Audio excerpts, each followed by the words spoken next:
الله الرحمن الرحيم. إن الحمد لله نصلي ونسلم على رسول الله وعلى آله وصحبه ومن والاه. اللهم لك الحمد كما ينبغي لجلال وجهك ولعظيم سلطانك. اللهم لا نحصي ثناء عليك أنت كما أثنيت على نفسك. ونشهد أن لا إله إلا الله وحده لا شريك له، إقرارا بربوبيته وإرغاما لمن جحد به وكفر. ونشهد أن سيدنا محمدا صلى الله عليه وسلم سيد الخلق والبشر، ما اتصلت عين بنظر وما سمعت أذن بخبر. اللهم صل وسلم وأنعم وبارك على سيدنا وحبيبنا ونبينا وشفيعنا وقرة عيننا محمد،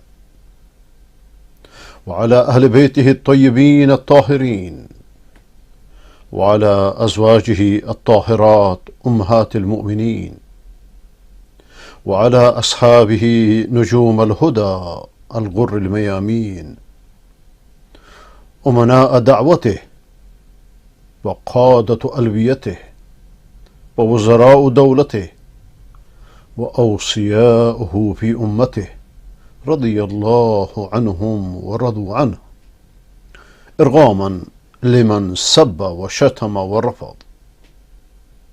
اللهم عليك بالرافضة السبابين الشتامين بقيادة خامنئي ومراجع الشرك والبدع، شتت شملهم، مزق جمعهم، أزل دولهم، واجعلهم أحاديث، ومزقهم شر تمزيق، وأرنا فيهم عجائب قدرتك. إنا نجعلك في نحورهم ونعوذ بك من شرورهم. اللهم يا كافي كل شيء ولا يكفي عنه شيء، اكفنا ما يهمنا من أمور الدنيا والآخرة، إنك على كل شيء قدير وبالإجابة جدير.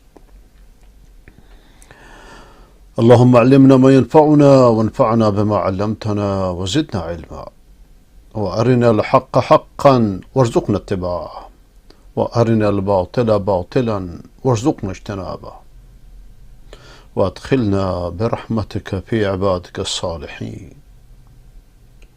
اللهم أخرجنا من ظلمات الجهل والوهم إلى أنوار المعرفة والعلم، ومن وحول الشهوات إلى جنات القربات. اللهم اغفر لنا ما قد مضى واعصمنا فيما بقي. با حمد و سپاس و ستایش بی حد بر خداوند متعال و با درود بی پایان بر محمد مصطفى علیه السلام و علی آله و صحبه الکرام.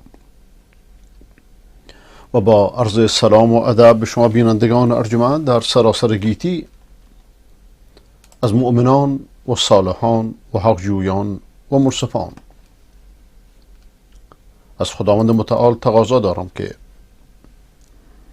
در این اوقاتی را که مشرف به خدمتون هستم، آنچه را که برای اصلاح این نفس سرکش و گناهکار و مسرف بر خویش قبل از دیگران، و آنچه را که برای اصلاح قلوب و افکار و رفتار و گفتار و کردار و خانواده و جامعه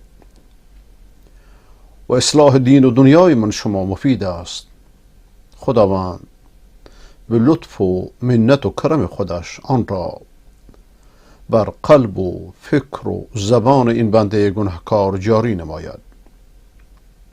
و شما سروران ارجمند را و شما برادران و خواهران محترم را و شما فرزندان عزیز را از کسانی قرار بدهد که سخن را به خوبی میشنوند و بهترینش را برمیگزینند.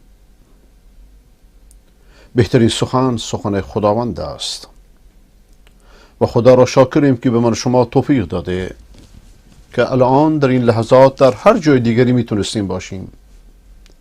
از میان این همه بلندگوهای شیطانی، از شرک و کفر و بدعت گرفته تا معصیت و بیبندواری، به بنده و شما توفیق داده که در خدمت کتابش باشیم، در محضر کتابش زانوی ادب بزنیم تا از فرامینش، از نورش، از هدایتش، از راه حل‌هایش، از خورشید معنویتش برای اصلاح قلوب و افکار و رفتار و اعمال خود و برای اصلاح دنیا و آخرت خود سود ببریم.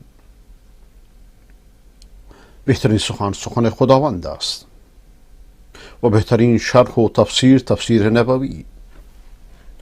در شرح بهترین سخن به فضل و منت خداوند رسیدیم به آیه 17 و 18 از سوره مبارکه ابراهیم علیه ولا نبینا الصلاة والسلام.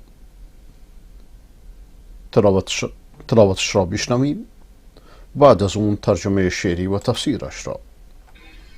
قالت لهم رسل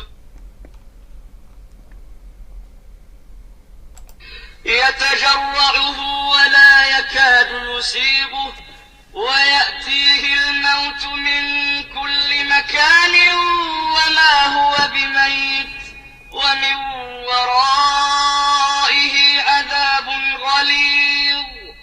مثل الذين كفروا بربهم أعمالهم كرماد اشتدت به الريح في يوم عاصف لا يقدرون مما كسبوا على شيء ذلك هو الضلال البعيد.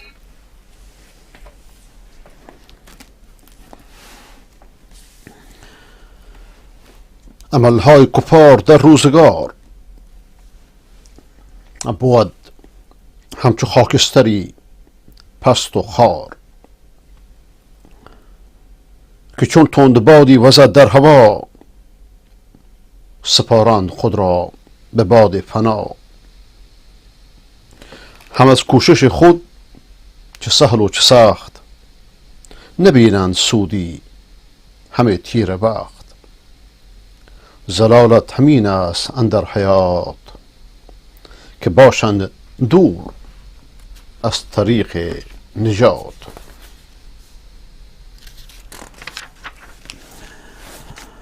نبینی تو آیا خدای حمید به حق آسمان و زمین آفرید؟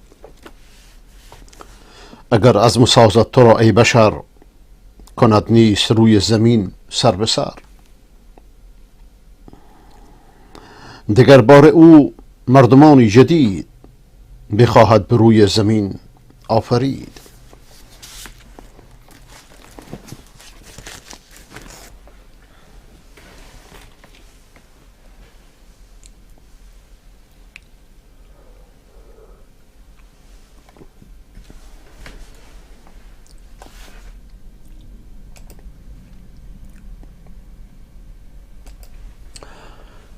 یتجرعه، این عذاب کافران و مشرکان در جهنمه.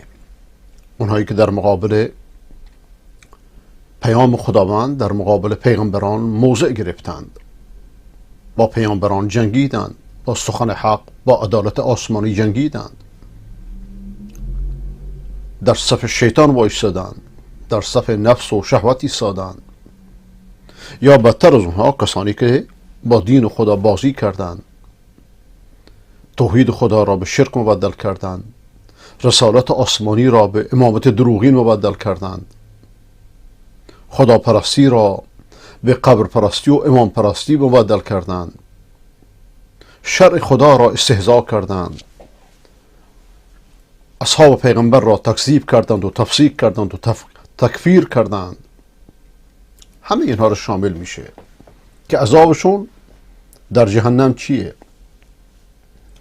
يتجرأه ولا يكاد يسيغه ويأتيه الموت من كل مكان وما هو بميت ومن ورائه عذاب غلیظ. در آیه قبل فرمود که عذابشون چرکهای جهنمه، چرکهای زناکارانی که از فرجهاشون این چرکها بیرون میاد، چه زناکاران باشن چه زناکارانی که به نام دین و به نام صیغه این کار انجام دادن. خمینی رو، خامنه‌ای رو، بقیه مراجع شرک و کفر رو ببینید که در جهنم چه چرکهایی میخورند که از شرمگاه های زانیان صیغه کنان در میاد.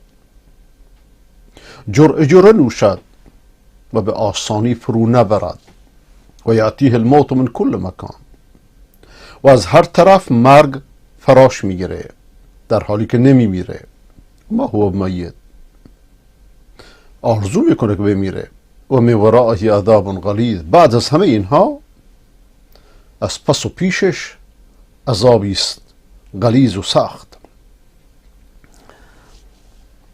و در روز قیامت هر عذابی هست جز مرگ. مرگ نیست، خود مرگ کشته میشه، تمام شد، نابود میشه. و این حالت بسیار سخته، از تصور خارجه که همه اسباب مرگ فراهم بشه و مرگ نباشه. بلکه بعضی از حالات ها میاد که انسان آرزو میکنه که بمیره، حتی در دنیا، تا چه رسه به آخرت. در دنیایی که انسان ها بنا به قدرت خود عذاب میدهند، تا چه رسه به آخرتی که خداوند بنا به قدرت خودش عذاب میده به کافران و مشرکان، به فرعونان، به ستمگران، به ظالمان، به خامنه‌ای ها، به خمینی ها، بشار ها و امثالشون. یتجرعه ولا یکاد یسیغه. یتجرعه یعنی جرعه جرعه میخوره، قطره قطره میخوره. از بس که مرارت داره، تلخی داره، بدمزه، نمیتونه بنوشدش، نمیتونه بخوردش. گویا که در حلقش وامیسته. معمولا انسان ها چیزی رو جرعه جرعه نمیخورن مگه اینکه تلخ باشه، مگه اینکه ناگوار باشه، ناگوارا نباشه. چطور که از چرک باشه، از چرکای زانیان باشه، استساغش شه، چیز رو که شون می نوشید یعنی به راحتی می نوشید. اما وقتی جرعه جرعه بخورید یعنی به راحتی نیست. ولا یکاد یسیغه، یعنی نمیتونه ببلدش. هم از نظر طعم غیر مقبوله، هم از نظر شکل، هم از نظر بو، هم از نظر رنگ. و یأتیه الموت من کل مکان و ما هو میت. هر جا رو نگاه میکنه دور بر خودش میبینه که مرگ فراش گرفته، لیکن مرگی نیست. و میبینه که از هر طرف عذاب فراش گرفته. و من ورائه عذاب غلیظ، یعنی فرعونان، معاندان،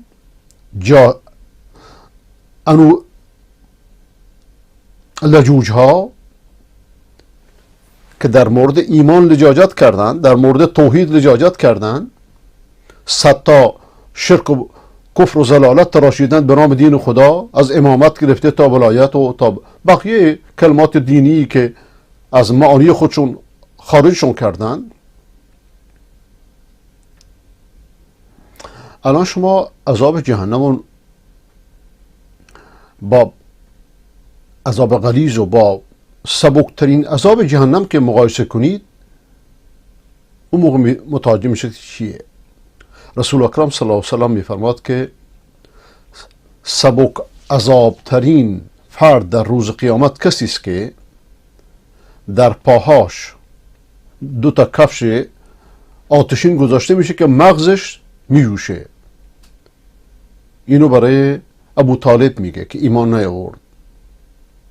اون عذابش سبکتره چون از پیامبر دفاع کرده. خب وقتی سبکترین عذاب جهنم این باشه، غلیظترینش چطوریه؟ خداوند ما و شما را ازش با ایمان درست، با توحید درست، با عمل درست، با اعتدال، با انصاف، با رفتن به سراغ قرآن، با دور ریختن به همه خرافاتی که از آخوندهای دجال و کذاب شنیدیم.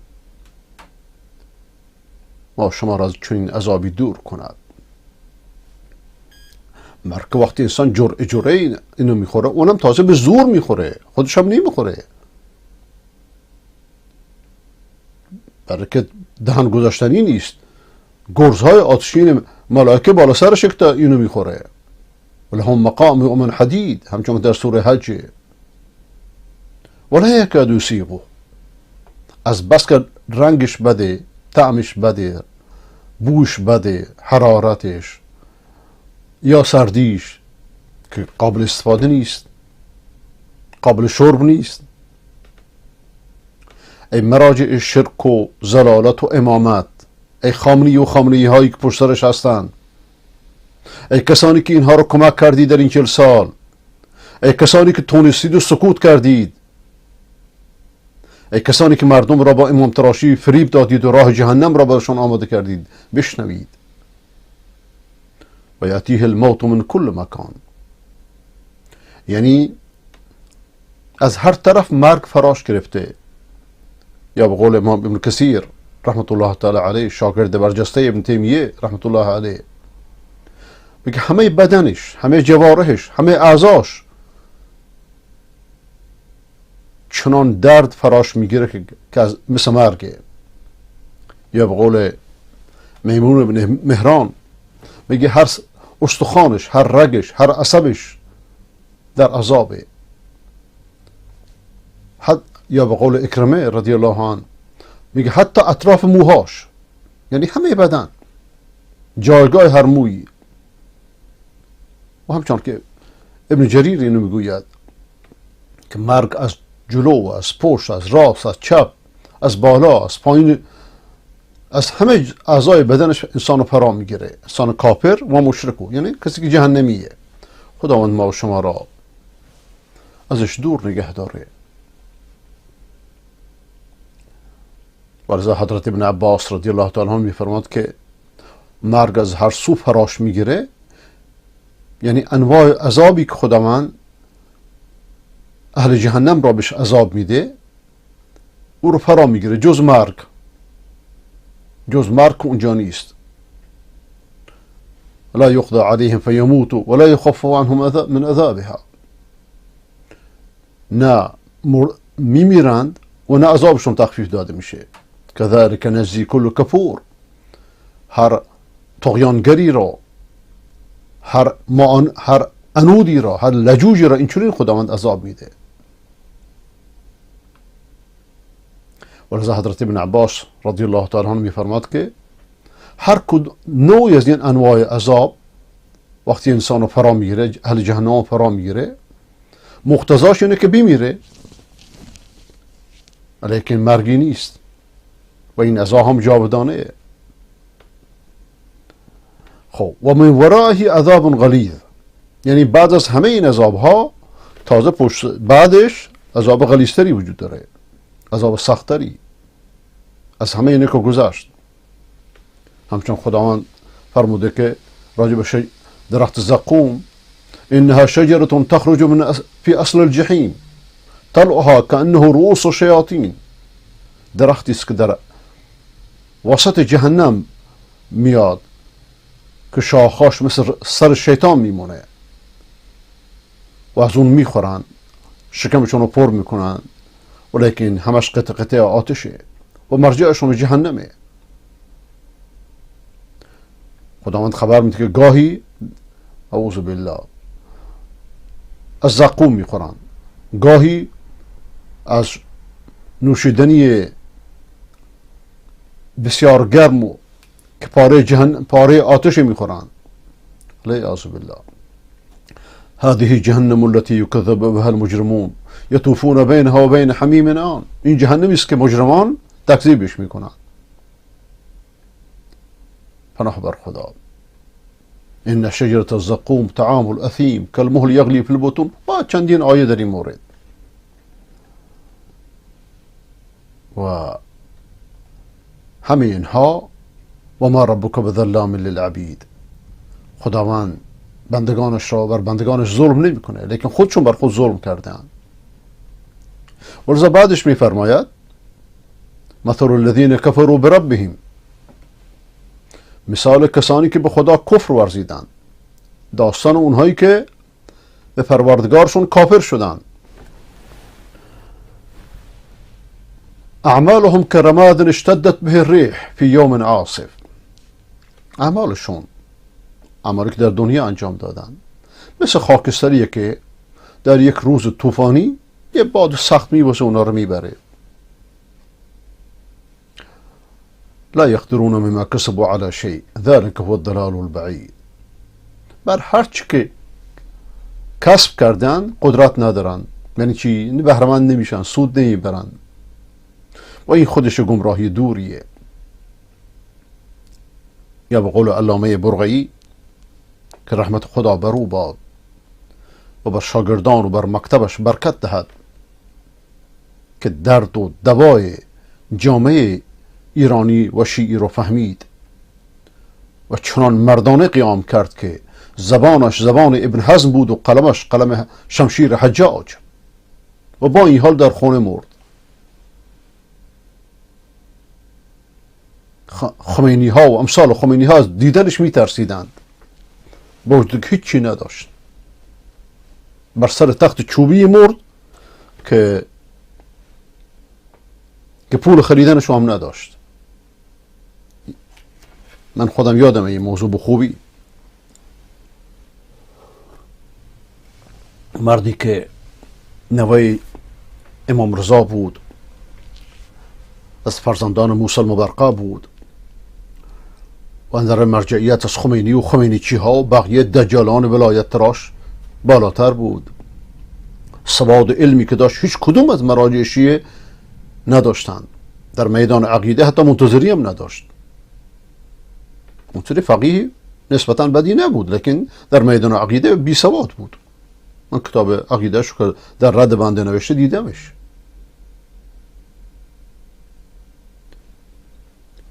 و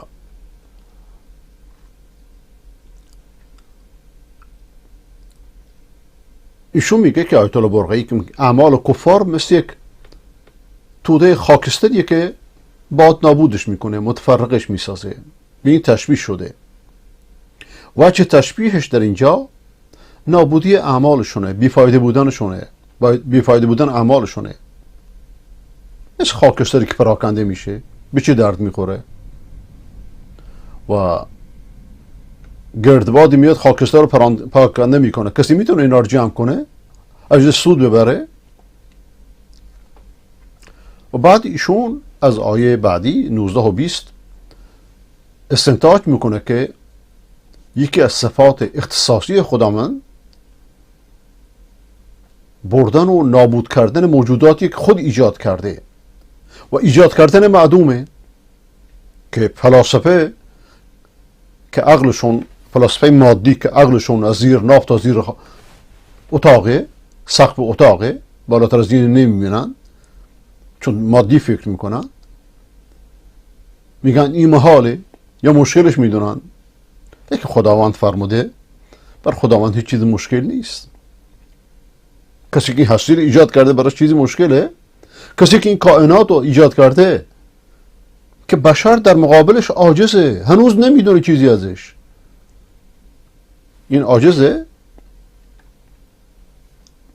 مثل الذين كفروا بربهم اعمالهم كرماد اشتدت به الريح في يوم عاصف.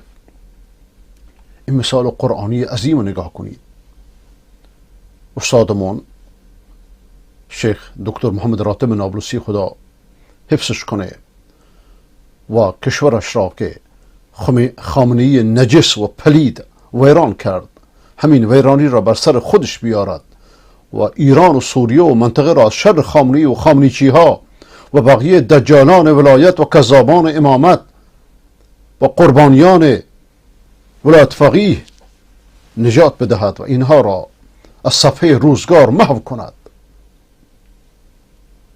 و این محو ممکن نیست مگر اینکه مردم به سوی قرآن بیایند. ظالم شمشیر خداونده، ینتقم به ثم ینتقم منه. با این شمشیر انتقام میگیره، برای که دشمنانش رو ادب کنه و دوباره از خودش انتقام میگیره. ولذا شیخ راتب که خودش ادیب عربه، در خونهش ما بلاغت میخوندیم، خدا حفظش کنه، و قواعد زبان عربی علاوه بر دانشگاه، ایشون میگه که این مثالی که میزنه که بلیغترین مثال هاست.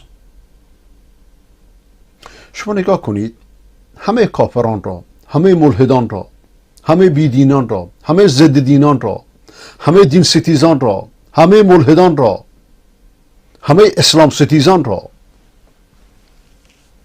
خداوند بهشون زندگی میده، هر چی که نیاز دارن بهشون میده، هوا، اکسیژن، سلامتی، صحت، عافیت، مال، زن، بچه. چرا؟ برای خودش خلقشون کرده، خودش اونها رو اینجا فرا خونده.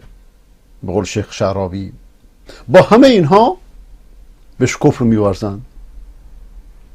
این کفر ورزیدن تنها ناباوری نیست، اینجا رو خوب دقت بفرمایید.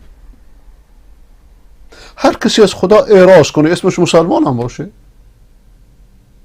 به شرعش اهمیت نده، به علامت الوهیتش که امر و نهیش باشه اهمیت نده، به سوی خدا نره، به سخن خدا، به کلام خدا اهمیت نده، به دستورات خداوند اهمیت نده، راجع به خدا جستجو نکنه، از پیامش، از سخنش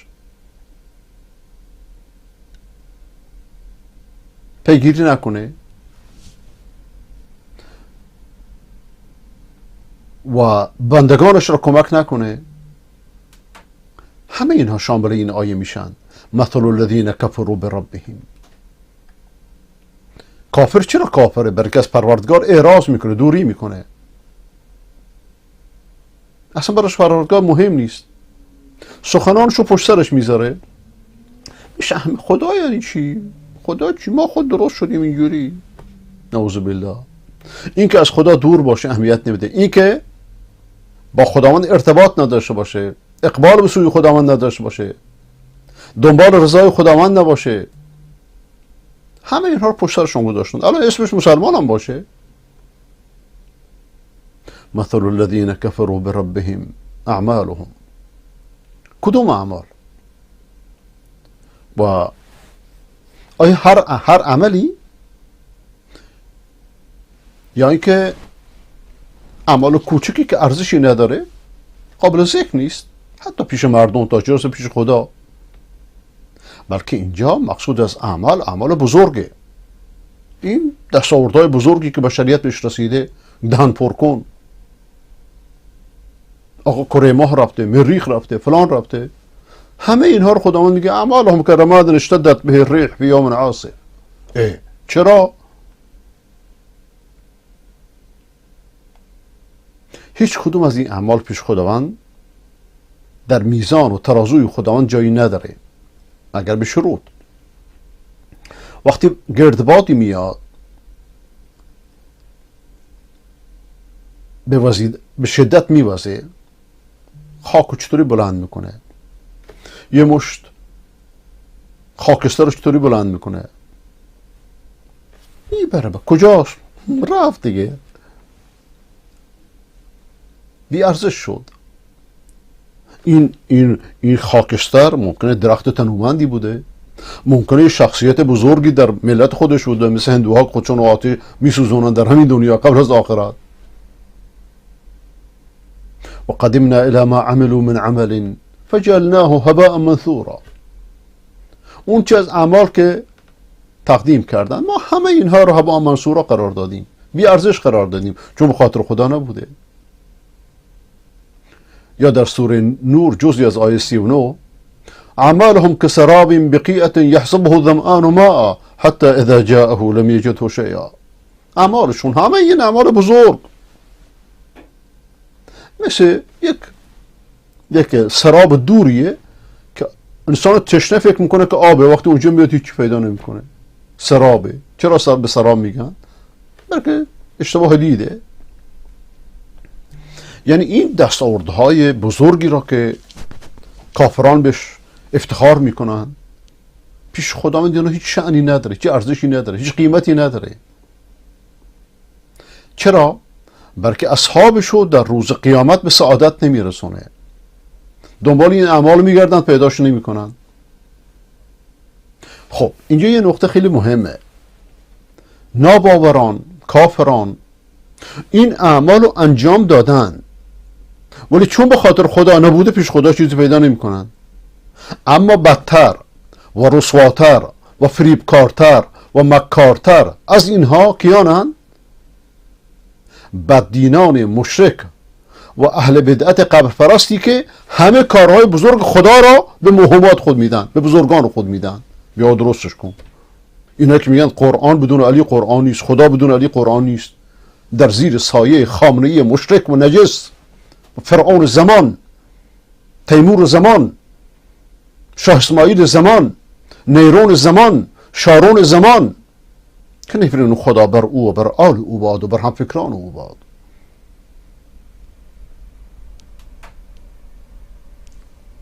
و معیار و مقیاس حقیقی اعمال پیش خداوند، نه پیش مردم که مردم چه میگن.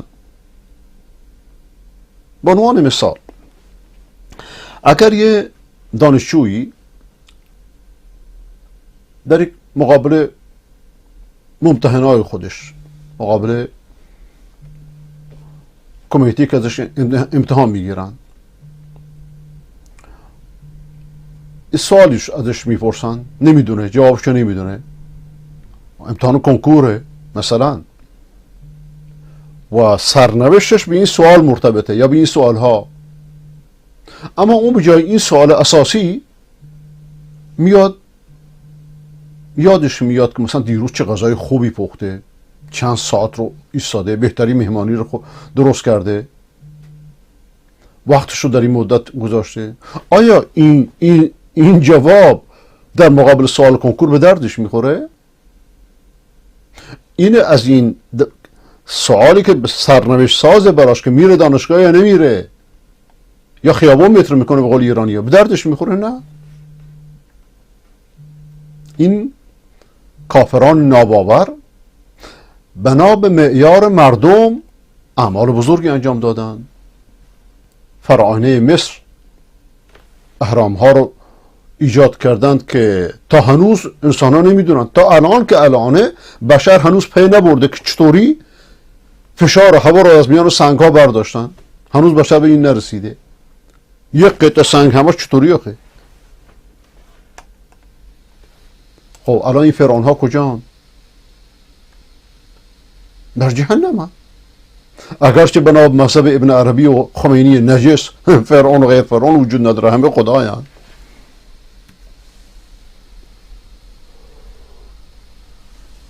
بنا به وحدت وجود شرک آلودشون. خب این دستاوردهای بزرگی که درست کردن اینجا مونده، لیکن خودشون به خاطر اعمال بدشون مؤاخذه میشن. اما امام کوران و کران امام تراشان یک جاده رو اسفالت نکرده، اصلا وجود نداشته. چطوری همه این دنیا رو بهش میدن؟ این است شگرد فریبنده امام تراشان کذاب و دجالان امام تراش. بسیاری از اعمال هستند که بشر درستش کردن. عجایب هفتگانه دنیا، دیوار چین به عنوان مثال، آثار انباط، آثار تدمری ها، موزه ها و نمایشگاه هایی که رومان درست کردن در اردن مثلا، اینا کجاند الان؟ اونایی که جای هفتگانه رو درست کردند کجاند؟ اعمالهم که سراب بقیع، اعمالشون مثل سرابه. ناپلئون همه اروپا را اشغال کرد تا اواسط روسیه رسید، بعدش بازگشت، آخرش در جزیره در دریای مدیترانه اسیر شد. اونجا همونجا یه به اصطلاح تبعید شد. اعمالش به چی درد میخوره؟ اعمال فنی، اعمال بزرگی که در دنیا وجود به وجود میاد یا اومده. اونایی که قصه های بزرگ نوشتن، شکسپیر الان کجاست، دیگران الان کجان، هر کسی نتیجه اعمالشو میبینه.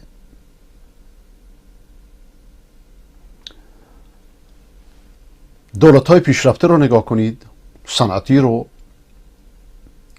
با این صنعت هایی که درست کردن، با این پیشرفتی که درست کردن، وقتی خودشو میبینن کجا میرن؟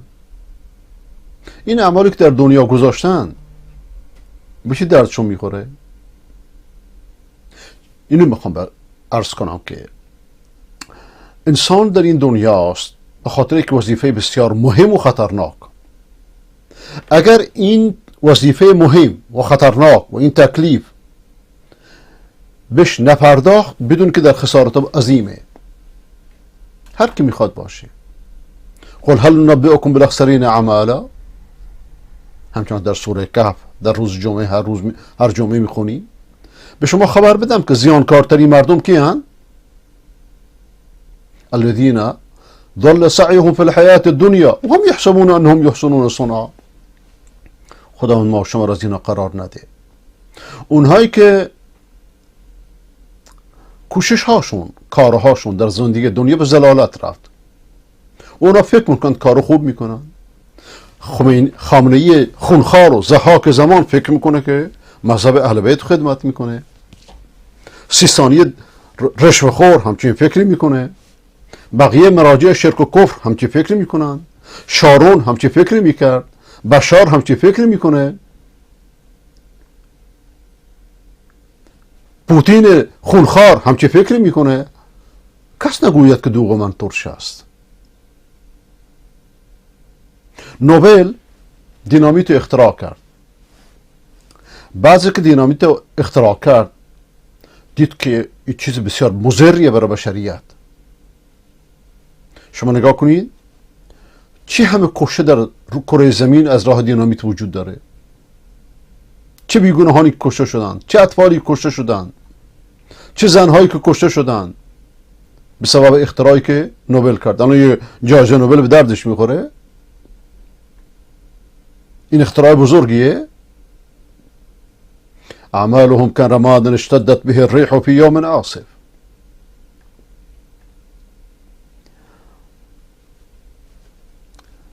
ببینید این سخن خیلی دقیقه.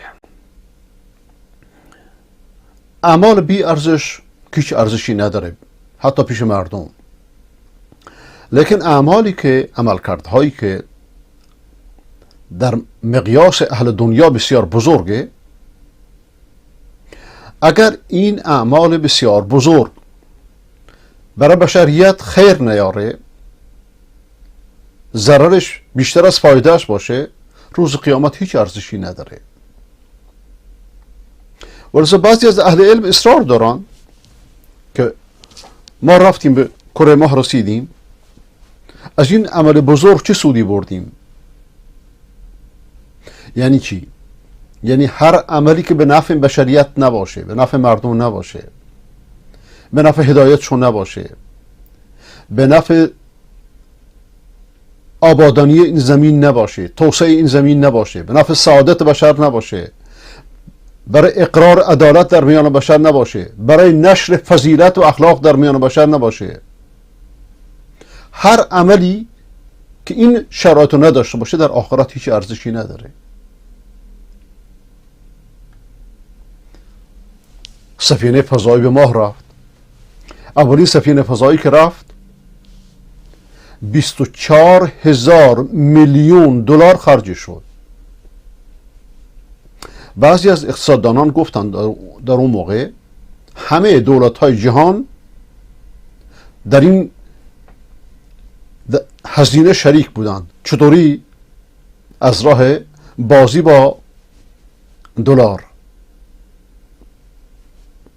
با ارزش دلار. اعمالهم كرماد اشتدت به الريح في يوم عاصف. پس اعمال بی ارزش که ارزشی نداره. اعمال بزرگ اگر به نفع بشریت نباشه در روز قیامت هیچ سودی نداره.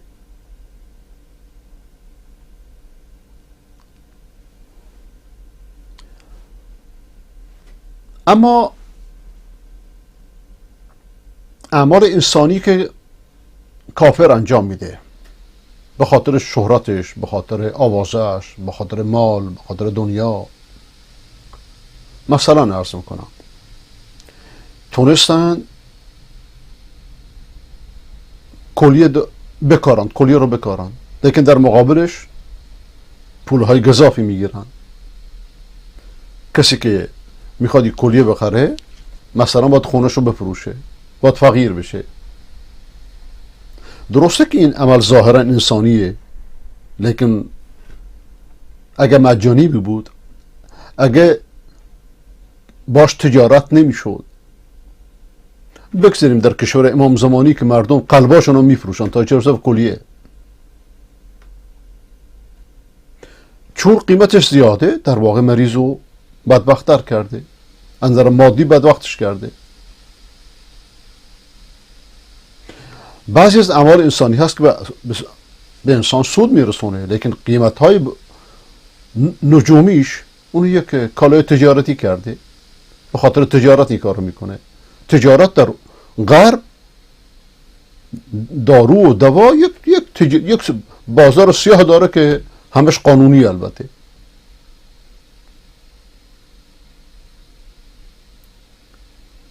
که اصحاب چرا این کار میکنن که سود بیشتری ببرن.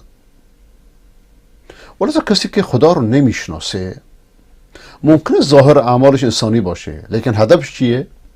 آوازه، شهرت و اینکه در میان مردم مشهور باشه. ولذا هر عملی که خالص فی سبیل الله نباشه، به خاطر خدا نباشه و به مردم سود نرسونه، در قیامت بیارزش خواهد بود. هر انسانی مسلمان و غیر مسلمان، هر عملی که داره مراقب باشه. اول نیتشو بدونه، با چه نیتی عمل انجام میده. آیا نیتش ماله؟ نیتش سوده؟ نیتش مدح ثنای مردمه؟ نه، عمل. هر موضع‌گیری که میکنه، هر موضع‌گیری سیاسی که میکنه، دنبال مجد و شهرته یا اینکه نه فقط رضای خدا رو میخواد؟ الهی انت مقصودی و رضاک مطلوبی. این سخن صالحانه. خدایا مقصود من تویی و مطلوب من رضای توست. و بالاتر از این و ما مقصودهم جنات عدن ولا الحور الحسان ولا الخيام سوى نظر الحبيب فذا مناهم و هذا مطلب القوم الكرام. مقصودشون حتی بهشت هم نیست و حوریهای زیبای بهشت هم نیست، بلکه مقصودشون رضا و نظر به وجه خداونده. اقوام بزرگ، صالحان، نیکان، هدفشون اینه. هر کسی که عملش به خاطر مردم باشه اجرشو از مردم بگیره. ولذا انسان باید در هر موردی، در هر موضع‌گیری که میکنه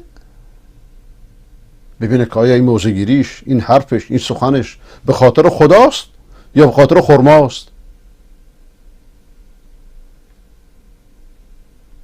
ولذا این آیه انسان باید زیاد روش توقف کنه.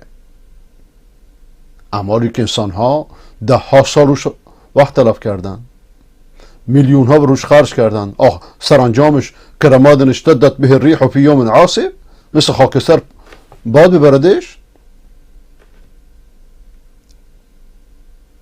ولذا اون چی که برای دنیا باشه در آخرت، در ترازوی آخرت وزنی نداره. کسی که در کشاورزی مثلا موفق شده، در صنعت موفق شده، در تجارت سودهای زیادی آورده، با رفاهیت فوق تصور زندگی کرده، این روز قیامت میاد و همه اینا رو خدا بهش داده، چه بدونه چه ندونه. خداوند بهش میگه که ازش میپرسه، از هر کسی، به خاطر من چیکار کردی؟ تو پیش من اومدی، من خلقت کردم فرستادم تو اونجا، به خاطر من چیکار کردید؟ به خاطر این زندگی جاودانه که اینجا هسته چیکار کردید؟ بندگان من رو چه خدمتی بهشون کردید؟ هم نوعانی که بات بودند چه کاری براشون کردید؟ میگه ای خدا من این عمل انجام دادم. میگه خب این عمل انجام دادید، اجر گرفتید، دعوت کردید، مثلا عرض میکنم مردم به توحید دعوت کردید، حقوقهای نجومی گرفتید، این دعوته. اختراع کردید، پول از مردم گرفتید، این پولها گرفتید پدر مردم در آورده، به خاطر من چی کار کردید؟ آیا با مردم مهربان بودید؟ آیا حکومت به دست دادم انصاف کردید؟ آیا ملت رو احترام کردید، اکرام کردید؟ همینه که گفتی ولی نعمت ما هستند، یا سرشون کلاه گذاشتید دروغ گفتید؟ ای خمینی، ای خامنه ای، ای شیرازی، ای سیستانی، ای مراجع شرک و کفر. آیا همه افراد آیا بر درد و رنج مردم فقط حرف زدید یا همدردشون بودید؟ یا که گفتی به من چه مربوط؟ همه اینا در روز قیامت حساب کتاب داره و نتیجه هم خیلی خطرناکه. ولذا انسان به ظاهر عمل نگاه نکنه. در بعضی از آثار هست که در روز قیامت پشیمانترین مردم عالمانی هستند که مردم به خاطر علمشون، ای خدای رحم بر ما،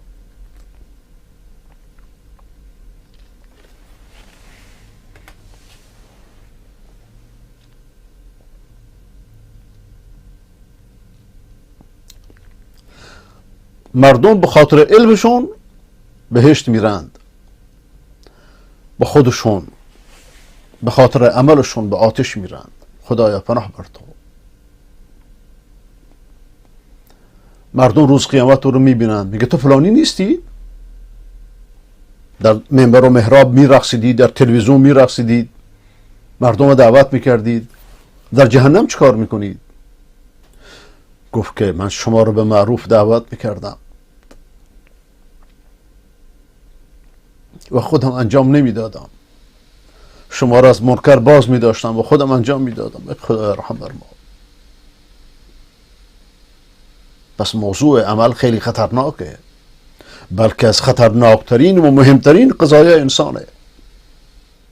هیچ کسی از من شما نیست مگر اینکه اعمالی داره. اگر عملش خوب باشه خوشا به حالش، و اگر عملش بد باشه محاسبه میشه.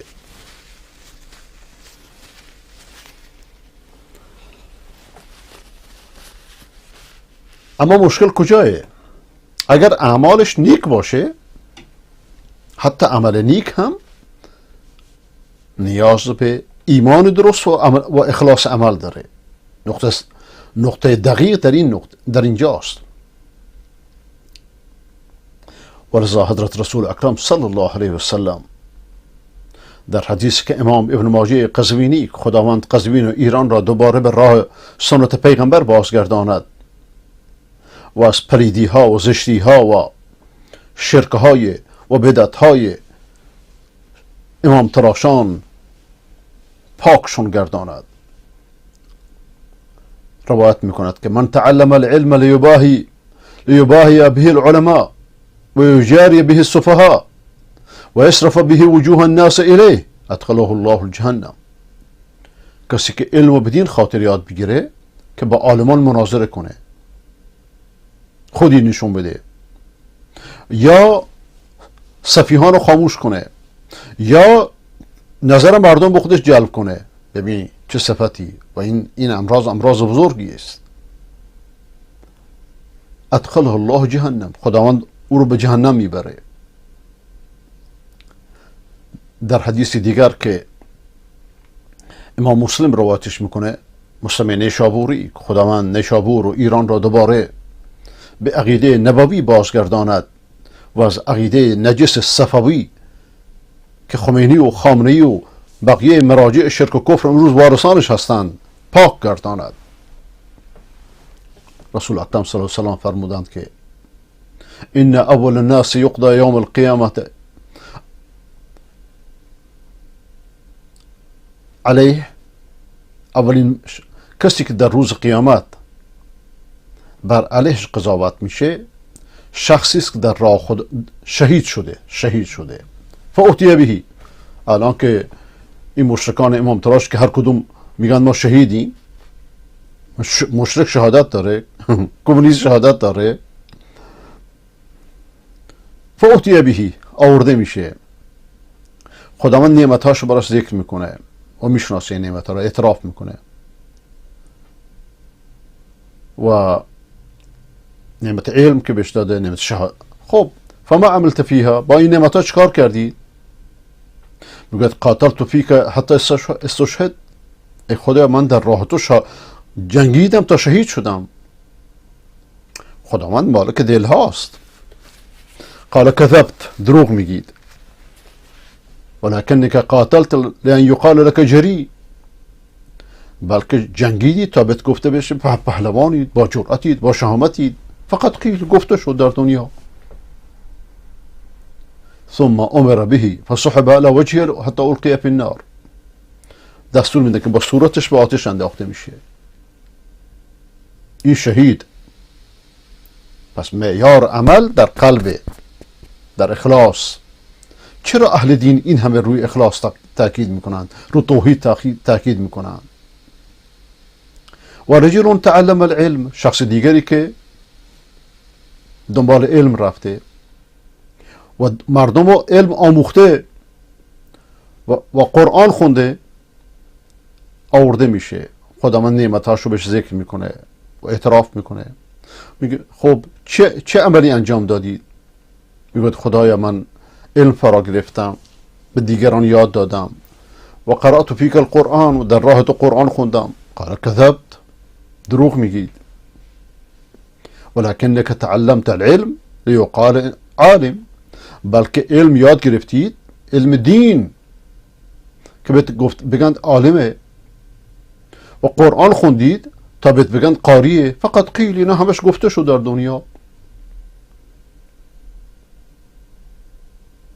ورسه انسان دنبال القاب نباشه، هر روز برای خودش لقب بتراشه.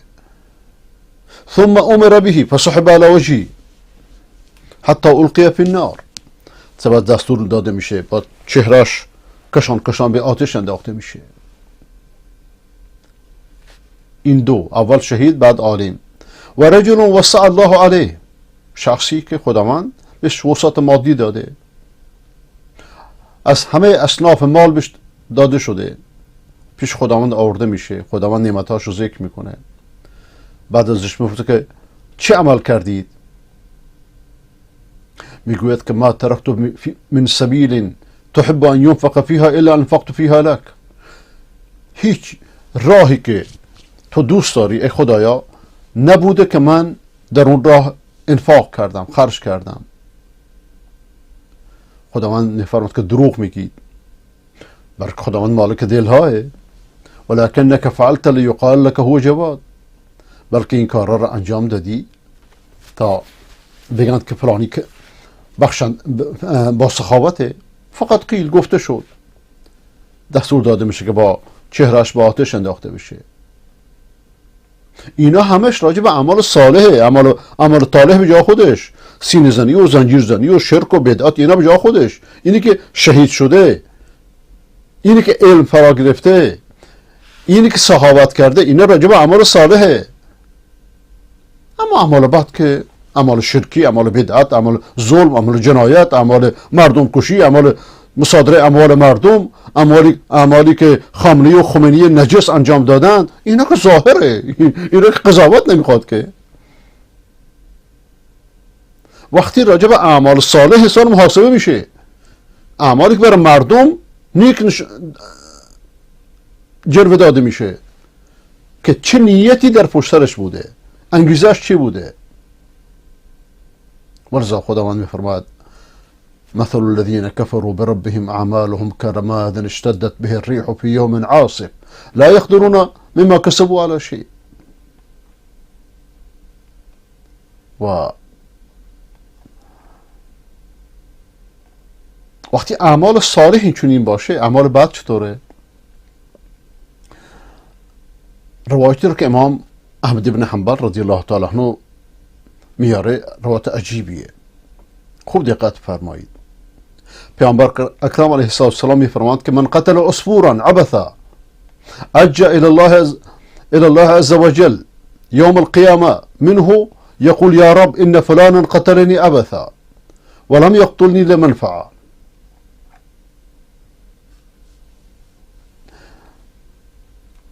در روز قیامت گنجشک آورده میشه، یه صدایی داره مثل صدای رعد، چون در روایته. این گنجشک میگه ای خدایا ازش سوال کن. از کی؟ از کسی که گنجشک رو کشته، صیدش کرد، شکارش کرده. ازش سوال کن چرا منو کشته؟ آیا منو برای کشتن کشته؟ منو برای خوردن کشته؟ یا که برای بیهوده منو کشته؟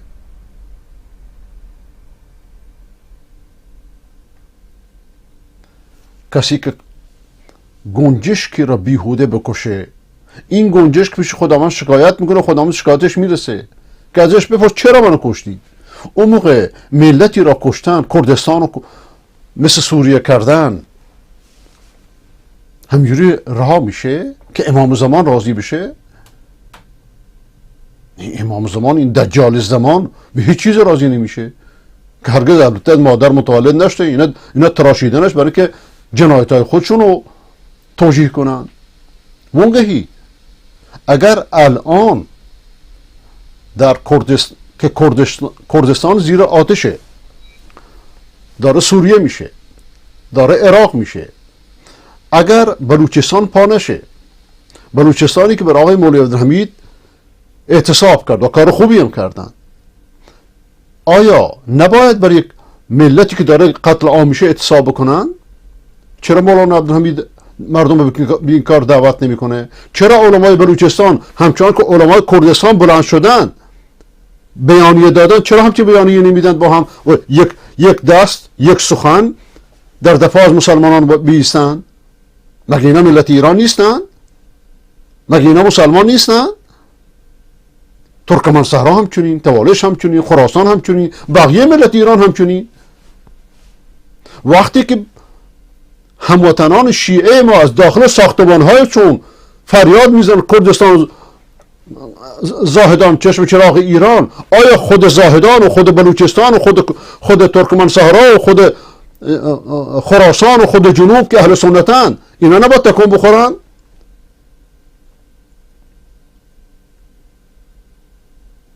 قضایا را شخصی نکنید، تا مورد اتهام قرار نگیرید.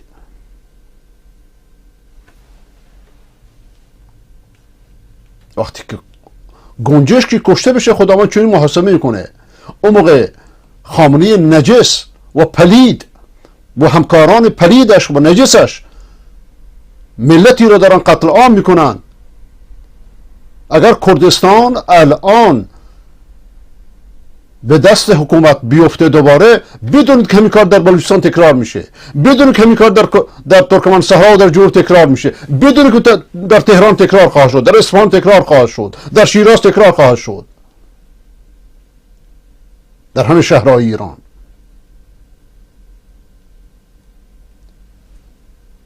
حضرت رسول اکرم علیه السلام در حدیثی که امام بخاری علیه الرحمه از عبدالله بن عمر رضی الله تعالی عنه نقل میکنه که دخلت امرأة النار في هرة ربطتها فلم تطعمها ولم تدعها تأكل من خشاش الارض. زنی به خاطر اینکه گربه ای رو بست، نه غذاش میداد نه میگذاشتش که بره از علف زمین بخوره، این زن وارد جهنم میشه.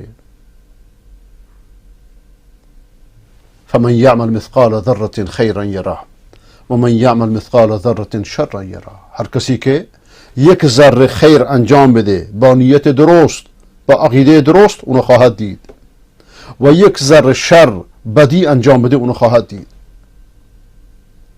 ولذا پسورد هر کسی عملشه پیش خداوند. قبر بانک عمله و ارزش عمل از دو چیز پیدا میشه، این که برای مردم مفید باشه و دوم این که نیت خالص برای خداوند عزوجل باشه. ولذا اصلاح این نیت کار آسانی نیست. انسان خیلی باید مراقب خودش باشه. ولذا عالمانی که به قدرت میرسن اگر بد باشن دین دنیای مردم فاسد میکنن، همچون که در ایران میبینیم. پس اعمال بزرگ این دو شرط همیشه باید همراهش باشه، بر مردم مفید باشه و این که اون اعمال تقرب به خدا باشه. الهی انت مقصودی و رضاک مطلوبی. و تا اینجا توقف میکنم انشاءالله که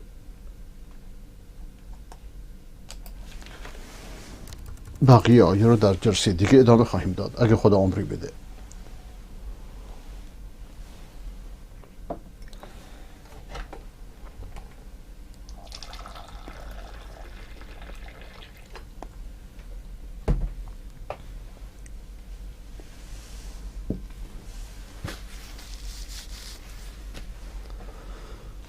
بریم سراغ کلیپ هاتون.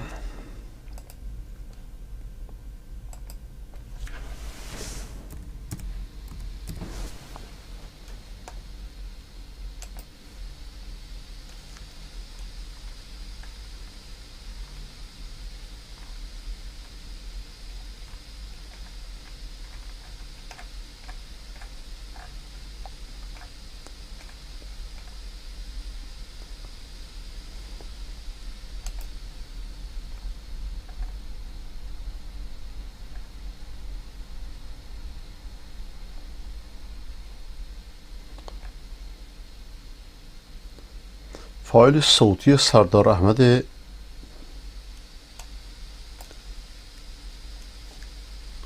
پیکری، سردار سپاه شوشتر، درگیری بین فرمانده سپاه به شدت بالا رفته.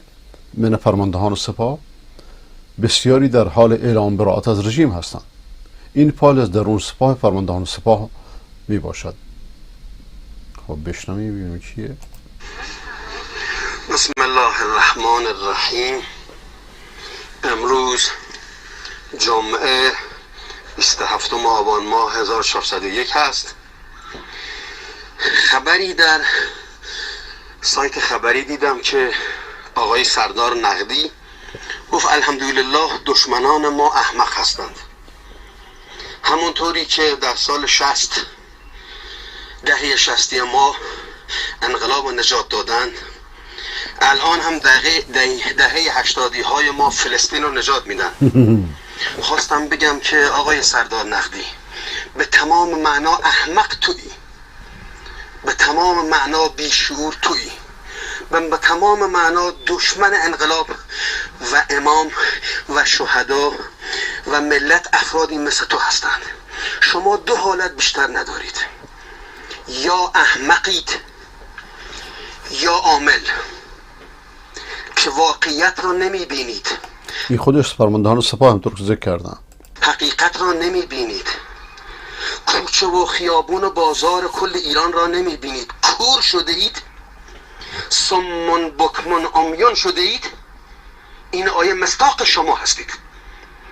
شب شعارها رو پشت پنجره ها و بالکن های تهران نمیفهمی آقای سردار نقدی؟ دیوار نویسی ها که صبح قبل ساعت 7 پاک میکنن شما نمیبینی؟ کل شهرهای ایران عین آتیش میسوزند، شما نمیبینی؟ اینها فلسطین را میخوان آزاد بکنن. مشکل این ملت آزادی فلسطین است. به قول امام خمینی گفت خیلی خری. افرادی مثل توی بلاها رو به سر انقلاب بردن، به سر خون شهدای ما بردن. آقای سردار نقدی، من احمد پیکری که اینو بهت میگم بیشتر از تو و تمام فک فامیلت برای انقلاب لطمه خوردم، زحمت کشیدم، خون دادم، جوونی بدادم. برای انقلاب یعنی برای دنیا، نه برای آخرت. عملیات حصر آبادان برادرم با 15 سال خط شکن بود. در عملیات رمضان برادرم با 16 سال از صبح تا ظهر بیش از 70 گلوله آرپیجی شلیک کرده در گردان شهید شرافت شوشتر. در عملیات ولفجر مقدماتی خود بنده با 16 سال سن خط شکن بودم، مجروح شدم. تا روزی که قطعنامه رو اعلام کردن بنده داشتم از کردستان می اومدم به خوزستان تو مرخصی در اتوبوس که امام اعلام کرد قطعنامه رو پذیرفتیم. من 10 برابر تو و امثال تو خانوادم برای انقلاب زجر دادیم، قربانیان امام شدید، اوای امام خون دادیم، زحمت کشیم، تلاش کردیم و از انقلاب میراثی نخواستیم و به اسم امام و به اسم انقلاب و به اسم شهدا ارتزاق نکرده و نمی کنیم. شماها نابود کننده خون شهیدان ما هستید. شماها نگذاشتید قانون اساسی اجرا بشود. آقای سردار نقدی، خودت از چماقداران ایشون نگذاشتن. خود خامنه‌ای قانون اساسی رو بلعید، مثل بوت‌های دوران جاهلیت. قانون اساسی اعتقادی ندارند اینا قانون برای که مشروعیتشون از قانون اساسی نمیگیرند، مشروعیتشون از ته چاه زلالتی به نام امام زمان و امام کوران و کرانست میگیرند. لیکن شما بیچارها نمیدونید، خبر ندارید. دهه 76 تا 84 آقای خاتمی بودی. شماها عامل سرکوب بودید، شما عامل به هم زدن سخنرانی ها بودید، شما آشوب ها رو ایجاد کردید. هنوز نمیدونند که پشت سر همه این کارها خود خامنه‌ای نجسه.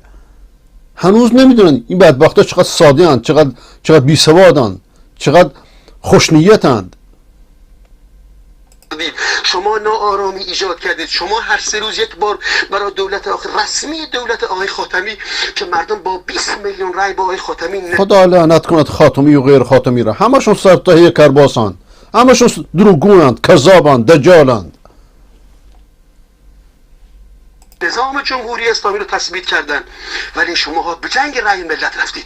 شماها نذاشتید تا الان اصول اساسی قانون اساسی که در راستای جمهوریت نظام باشه اجرایی نشود. شما آقا خود خمینی به جمهوریت اعتقادی نداشت. خمینی نجس که به جمهوریت اعتقاد می داشت، بنی صدری را که 70-80% ملت انتخابش کردن با یک امضا بیرونی میکرد. چطور امکان داره کسی به تفکر امامت معتقد باشه، به جمهوریت معتقد باشه؟ اینا به انتخابات 1400 سال پیش پوش میدن. اینا به جمهوریت معتقد باشن، به انتخابات معتقد باشن. گروه فشار بودید، شما گروه اغتشاش بودید. آقای سردار نقدی، میخواید بگیرید من احمد پیکری هستم، بیایید منو بازداشت کنید، بیایید منو اعدام کنید، بیایید منو بکشید. صدام من نکش، به دست شما کشته میشم. صدام اسیرای ما را دست و پا بسته و چشم بسته زیر مشت لگد نگرفت، ولی شما جوانای ما را دارید زیر مشت لگد. آفرین بر شما. حتی صدام برشون گردون، بچه کوچک برگردون، باشون نشست. با چشم بسته با باتوم دارید میزنید. صدام به ناموس ما دسترازی نکرد، شما دارید به ناموس ایران دسترازی میکنید. آفرین. برای که مذهب جایز میدونه، این مذهب گمراه همه این کارها رو جایز میدونه. شما باد آقای نقدی، اف بر تو و فکر تو باد، لعنت بر تو و هر چی مثل تو فکر میکنن که به نه، بر کسی که نقدی رو گماشه توف کن. نقدی چیکاره؟ چی میگن؟ به مادیان دستش نمیسه، به کرخه رو پالان میکنه. شهیدان ما خیانت کردیم، به انقلابمون خیانت کردیم، به نظاممون خیانت کردیم، به همه چیمون خیانت کردیم. هنوز طلبکار نیستید، هنوز گوشهای خود را پر کرده فکر میکنید مردم شما را میخواهند. آقای سردار نقدی، خیلی مردی، برو پیش رهبرت بشین. آقای خامنه‌ای رهبر من نیست. برو پیش رهبرت بشین، بهش بگو آقا حالا که اکثریت ملت شما را میخواهند، بیا رفراندوم برگزار بکنیم. رفراندوم تا معلوم باشه تو چقدر بین مردم محبوبی، تا معلوم باشه شما چقدر مردم دوستتون دارن، تا معلوم باشد شما حاکم بر کدوم نظام جمهوری اسلامی هستید. شما جمهوری رو قبول دارید؟ شما نوکر روس چین هستید، شما دشمن این. خب این بشارت خیره که حتی بعضی از فرماندهان سپاه سرسپرده خامنه‌ایان اینجوری حرف میزنن. این بشارت بسیار بزرگیه. ملت هستید.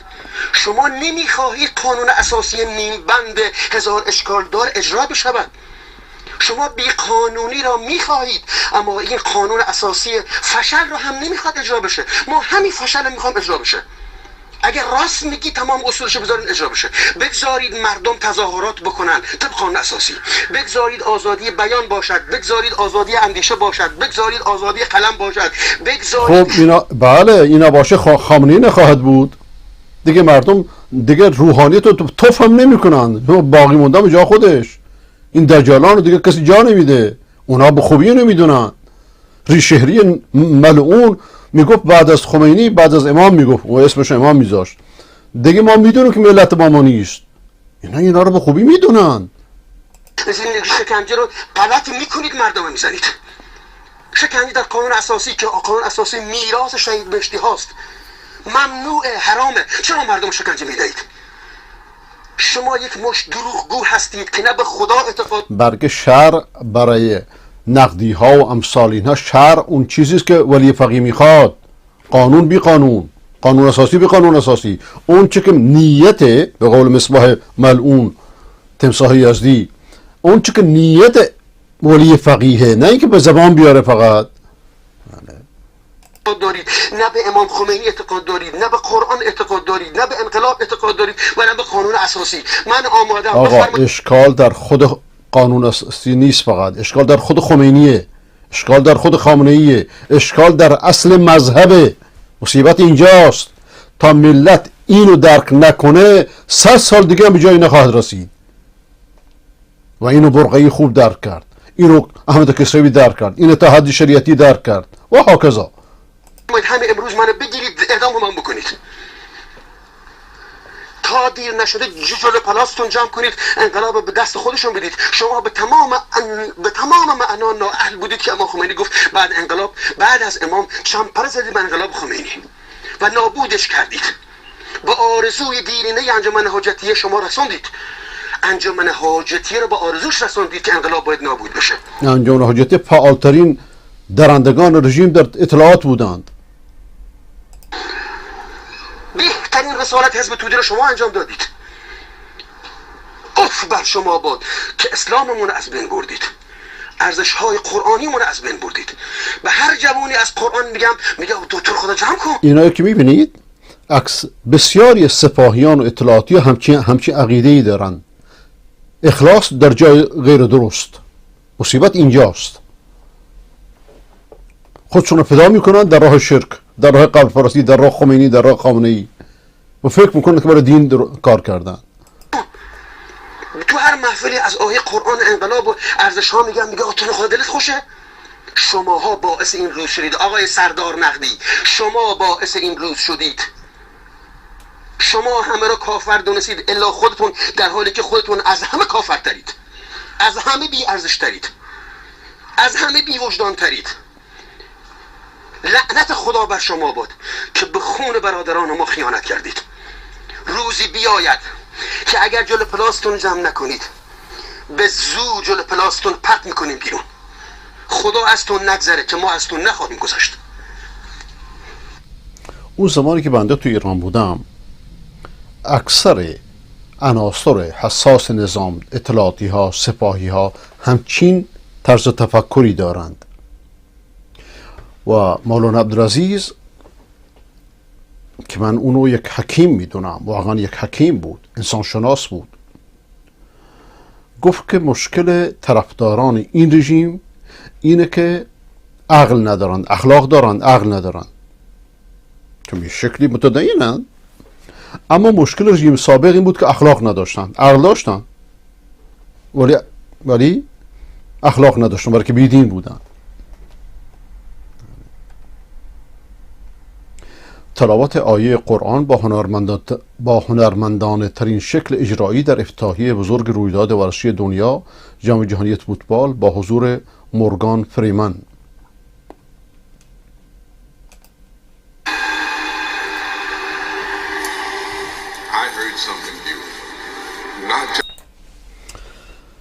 و قهرمانی چون دکتر ذاکر نایک دوست عزیزمون هم اونجاست و الان منتظریم که بشنویم چندین نفر که مسلمان بشن.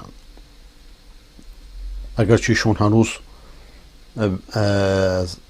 با وجود که ممنوع دخول بودنش به بریتانیا برداشته شده، ولی که هنوز نتونسته بیاد. مرحله جدید نورانی سازی، مرحله جدید انقلاب ببینیم میاد یا نه. تا کنون نام دست کم 40 کودک در میان بیش از 400 کشته انقلاب ایران ثبت شده. دیکتاتور بر اساس ماده 7 اساسنامه دادگاه بین المللی کیفری معروف به اساسنامه روم مرتکب جنایت علیه بشریت شده. اقدام آگاهانه به شکنجه و قتل به عنوان حمله علیه یک گروه غیر نظامی که به شکل گسترده یا سازمان یافته انجام بشه مصداق جنایت علیه بشریته. کودک کشی به دست حکومت در دست کم 11 استان و 19 شهر ایران ثبت شده. در دادگاه بین المللی آبان که به جنایت حکومت در آبان 98 رسیدگی کرد، هیئت قضات اعلام کردند که حکومت ایران بدون هیچ گونه تردیدی مرتکب جنایت علیه بشریت شده و 13 تن از سران حکومت از جمله علی خامنه ای به طور قطع مجرم هستند. دفاع مشروع در برابر جنایت علیه بشریت و کودک کشی بوق ممتد و شعار نیست. به مرحله جدید وارد شدیم، نورانی کردن مراکز حکومتی و مزدوران انقلاب. آتیش زدن خونه خمینی رو، آتیش زدن. بابا دمتون گرم. هشتگ دلخوش به این مقدار نباشی. تا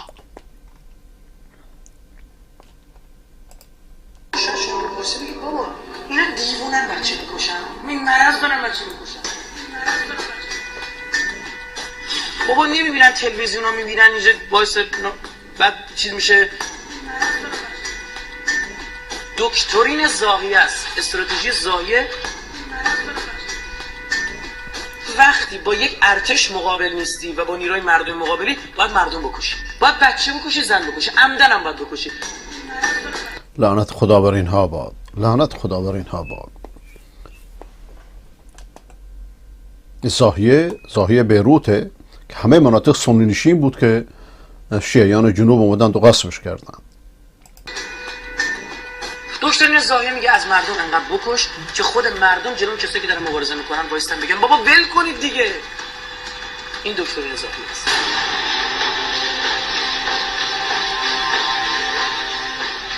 شما تروریسم دولتیه، یک دولت داره مردم میکشه.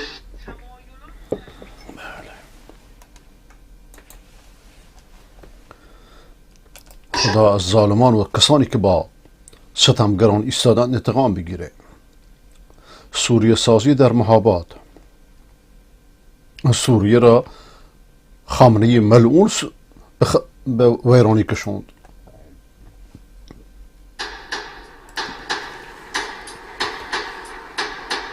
اینجا مهاباده و اینا شبیه ترین تصاویر به حمله ماموران حکومت اسد به مردم در سوریه است. اونچه به سوریه سازی معروفه و سالها حکومت خامنه‌ای به داعش تروریسم ربطش میداد. شهرهای ویران سوریه توسط هواپیمای حکومت اسد و روس‌ها و توپخانه‌های سپاه با خاک یکسان میشد و جمهوری اسلامی میگفت عوضش امنیت داریم. حالا همون تروریست حکومتی که تو سوریه جنایت علیه بشریت به راه انداخت، تو خیابونای ایران در مقابل مردم ایران مانور نظامی دوشیکا و سلاح سنگین و تانک به راه میندازن. قاضیزاده توییت کرد وقتی در برابر مردم ایران این همه جنایت میکنید با زنان و کودکان سوری چه کردید؟ حالا داعش اینجاست با همون تانک‌ها و سلاح‌های سنگین، این بار تو خیابون‌های مهاباد و بوخان و سنندج. همون تروریستای مدافع حرم نام که سوریه رو ویران کردن امروز سلاحشون رو به سمت هموطنان ما گرفتن.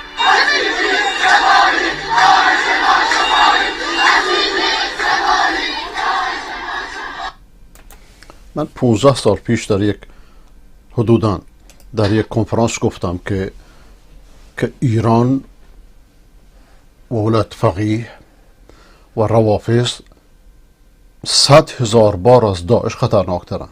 100,000 بار، نه یک بار.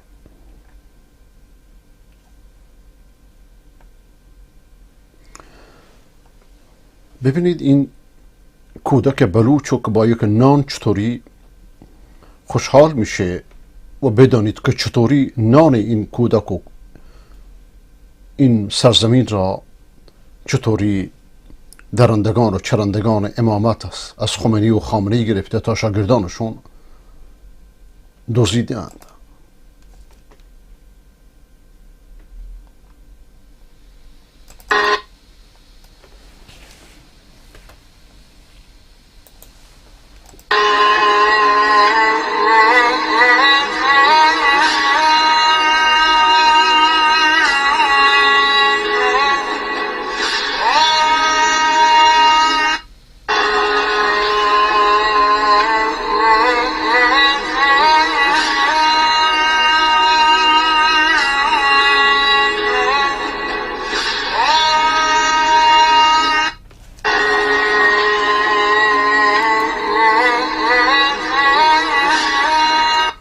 خداوند حق این اطفال رو از این رژیم و کسانی که با این رژیم ایستادن بگیرد.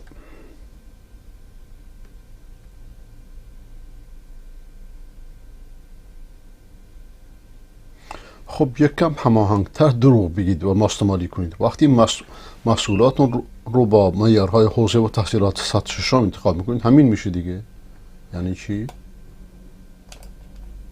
اگر شما به این تیترهای رسانه‌های حکومتی برخوردین، این ویدیو رو تا انتها ببینین. نیروی انتظامی در مهاباد مورد تشویق مردم قرار گرفت. دقیقاً در روزایی که ماموران حکومتی بیشتر از 40 شهروند کرد رو با شلیک مستقیم کشتن، یه ویدیو از شادی 20 نفر از دیدن نیروهای حکومتی ضبط میشه و تمام رسانه‌های ولایی هم منتشرش میکنن. اما ایرنا احمقانه این دسیسه پتومتی حکومت رو فاش میکنه. استاندار آذربایجان غربی در بین شهروندان.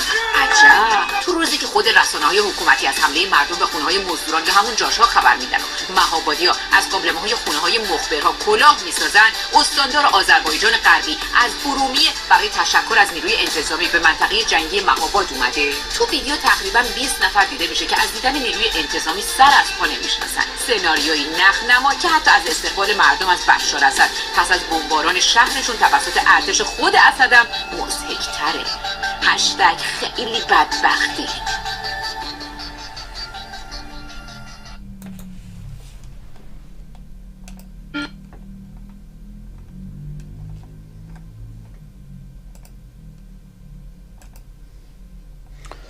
آقای عبدالحمید ثانی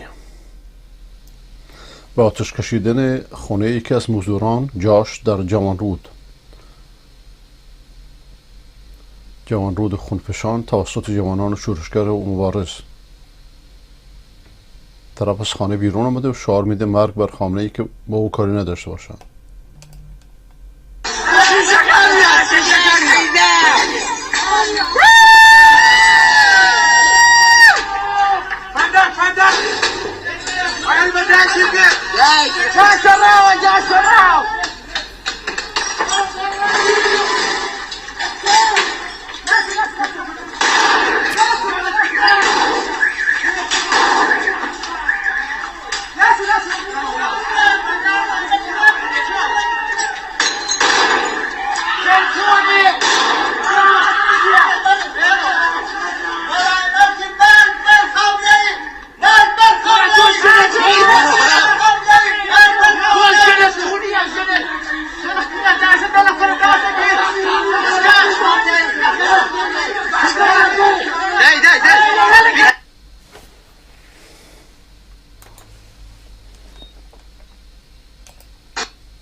کیان پیرپلک، خدا به پدر و مادرش صبر بده. کودک 9 ساله بختیاری که در ماشین پدرش توسط سربازان ضحاک به رگبار بست شد. او پدرش کشته شدن. او پدرش هم کشته شده. خدا جنت نصیبش کنه. خدای ولی کمال این نوعی خوب من درست کردم برای جشنواره جابر ابن حیان و میخوام الان برای اولین بار امتحانش کنم ببینم کار میکنه یا نه. بسم الله الرحمن الرحیم. از ما نتیجه میگیریم که این کار میکنه. آزمایش ما با موفقیت انجام شد.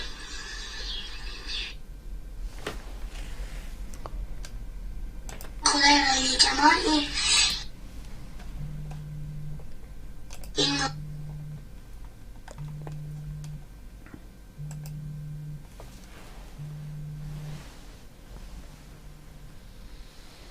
آقای ایزدی لطفا زنگ نزنید.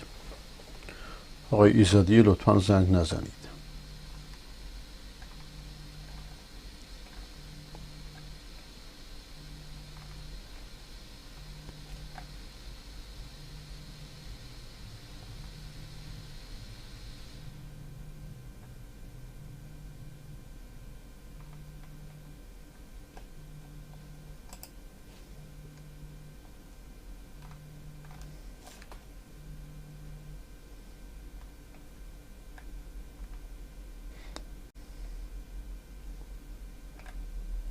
دختر قاسم سلیمانی لطفاً پخش کنید. دختر قاسم کتلت، یه لحظه. دختر قاسم کتلت فاحشه زینب پرسشی داشت که واقعا برنامه‌تون بعد از براندازی به غیر از رقص و شادی و مشروب خوردن و لخت شدن چیه؟ لخت شدن که مال شماست زینب خانوم، اونم تو بغل لبنانیا و 2 میلیون دلار هزینه کردن برای امر صیغه که احتمالاً خودت پیشگامش هستی. خب ما اصیل‌تر از این حرفایی، اما برای رقص و شادی که انقدر میخوایم بزنیم و برقصیم، خود من که با این آهنگ انقدر در گردن میام و کمر تا چشت دراد، تلافی 43 سال غم و نکبت و بدبختی که به مردم ایران دادید. خب اما تصمیم اصلیمون چیه؟ تصمیم اصلیمون اینه: تبدیل کردن لاشه های شما به نفت برای آیندگان. جون نه، با این منطق کاری درست نمیشه. با منطق انتقام کاری درست نمیشه، جز با اعتدال، با عقل، با تعقل، با حکمت، با انصاف، و الا دریای خون جاری خواهد بود.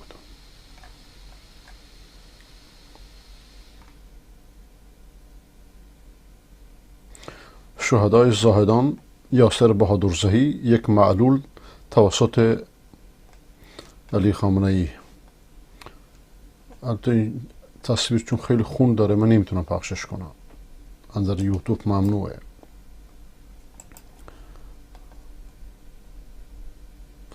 در سال 2000 پدر و کودکی در میان درگیری سربازان اسرائیل پلستینی گیر کردند و کشته شدند. در همون لحظه ما میدیدیم صدا و سیمای آخوندی تا مدت‌ها هر روز این تصویر رو پخش میکرد.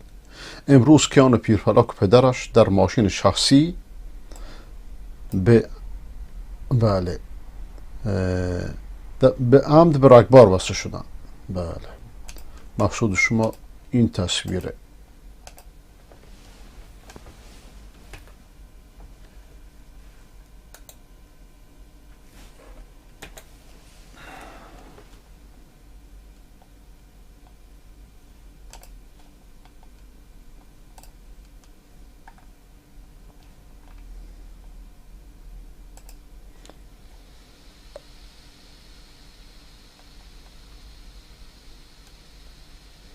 بیانیه علما و روحانیان اهل سنت سیستان بلوچستان پیرامون اتفاق اخیر کشور به ویژه کردستان. خب الحمدلله.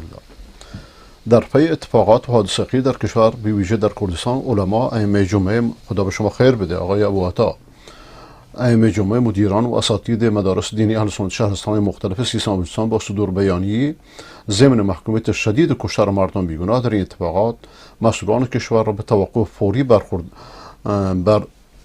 خردهای بیرحمانه و شنیدن صدای مردم و علما و مراجع شیعه به شکستن سکوت و شنیدن صدای عدالتخواهی مردم فرا خواندم. متن بیانیه به شرح زیره: ولا تحسبن الذين بسم الله الرحمن الرحیم ولا تحسبن الذين قتلوا في سبيل الله امواتا. ببخشید.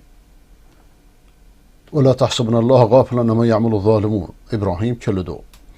اخبار این روزهای کردستانات ایران واقعا مصیبتبار و نگران کننده است. کجای دنیا با ملت و مردم خیش این گونه برخورد میکنن؟ برای که اهل سنت مردم خیش نمیدونن.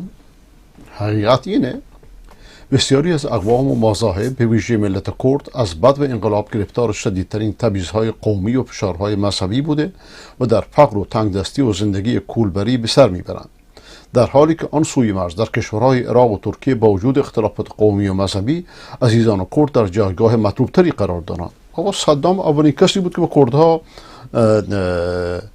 خودمختاری داد، اما نتیجه چه شد؟ رفتن با امریکا و اسرائیل ساختند و متاسفانه خود صدام زدن. اون موضوع دیگری. البته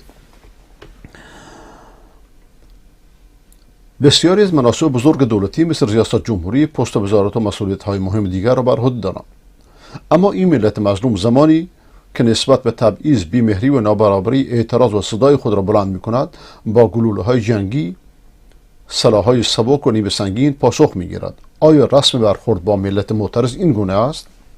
همان برخوردی که در جمعه‌های خونین زاهدان و خاش و مناطق دیگر کشور نیز دیدیم و مشاهده کردیم. چرا به جای شنیدن درد و صدای ملت و به جای توجه به خواسته های به حق آنان چنین برخورد می شود؟ کجای دنیا این نوع پاسخها را سراغ داریم؟ چرا برای فریاد این ملت گوش شنوایی وجود ندارد؟ لذا ما جامعه روحانیت و علمای اهل سنت استان سیستان و بلوچستان کشتار مردم بیگناه کردستان و دیگر مناطق کشور را شدیداً محکوم نموده خیرخواه. نه، باید این با نوشتن اکتفا نمیشد، باید با هم دیگه تصویر میگرفتین، یکی از خودتون اینو میخوند مثل ما مستای کردستان، حداقلش اینه و بالاتر از این اعتصابات و راهپیمایی هاست. اگرچه واجب شهری بالاتر از اینه، واجب شهری اینه که همه ملت بره کردستان از کردستان دفاع بکنه، این واجب شرعیه.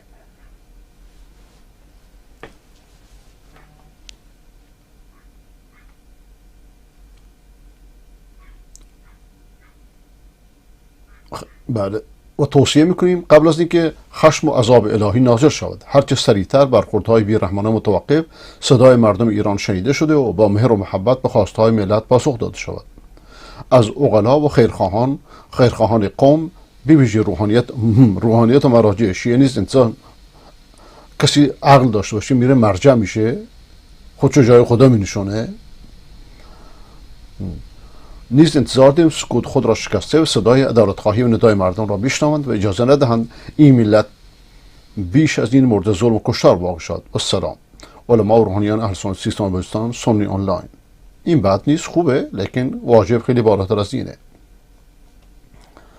سازمان عفو بین الملل دنبال جمع‌آوری اطلاعات کشته شدگان است. لطفا شماره تلفن سازمان عفو بین الملل را پخش کنید تا خبررسانی شود. 2044 79 61 42 15 78. این هم تلفن هم واتساپه. دوباره عرض میکنم 2044 79 61 42 15 78. خدا بهتون خیر بده آقای ابو عطا.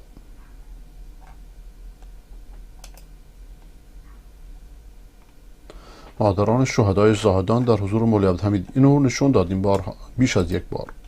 لطفا این کلیپ رو پخش کنید. همون لحظه اول نشون دادیم. آقای محمد، شما بیانیه رو فرستادید، خیلی متشکرم. آقای مولانا عبدالغفار نقشبندی، مرد دلیر بلوچستان، عالم دلیل بلوچستان: خونخواران جهان آگاه باشند که خون همواره بوی انقلاب میدهد.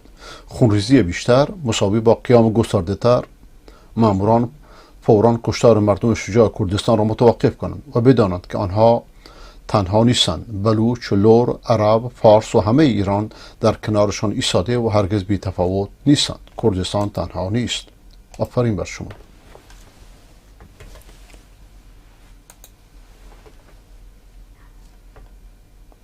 بله. خداوند حفظتون کنه شما و والدتون را.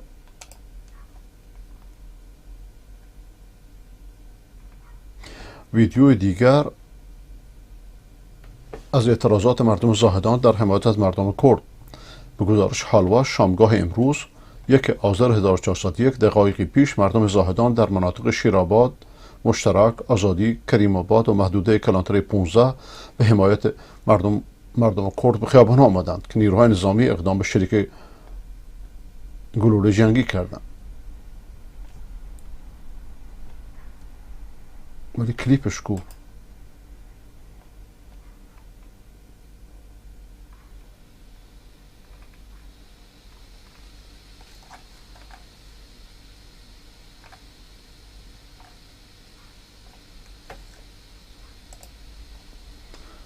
لینک کلیپ رو نفرستادی شما.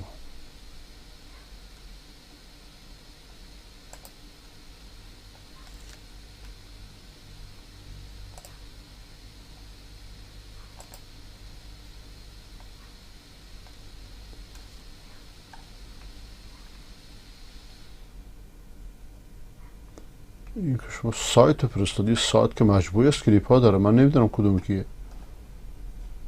خود کلیپ بفرستیم بی زحمت.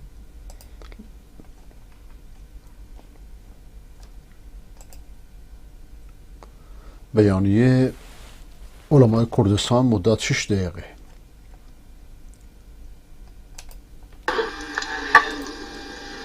بیانیه باید اینجوری باشه، همه اهل علم در مسجد نشستند، یک نفر ازشون میخونه، این خیلی منظمتر و قوی تره.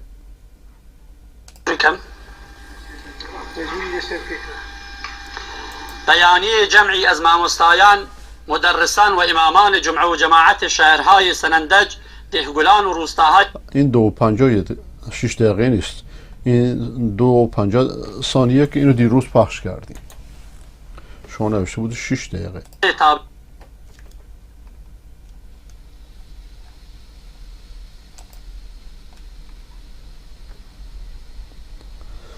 امروز عربستان با حساب 2-1 آرژانتینی که از قوی ترین تیم های جهان را شکست داد. الحمدلله، خدا را شکر. امیر قطر بعد از گل دوم پرچم رسمی را روی شانه خودش انداخت. آفرین بهش. یادتون هست که همین قطر سابقا روابطش با عربستان دچار تنش شده بود و چقدر آخوندهای شکم خود را صابون زدند تا از این اختلافات استفاده کنند. طنز از بیت خامنه‌ای خبر اومد که این حرکت که حرکت قلب آقا که این حرکت قلب آقا رو به درد آورد. انشالله خفه میشه. بله.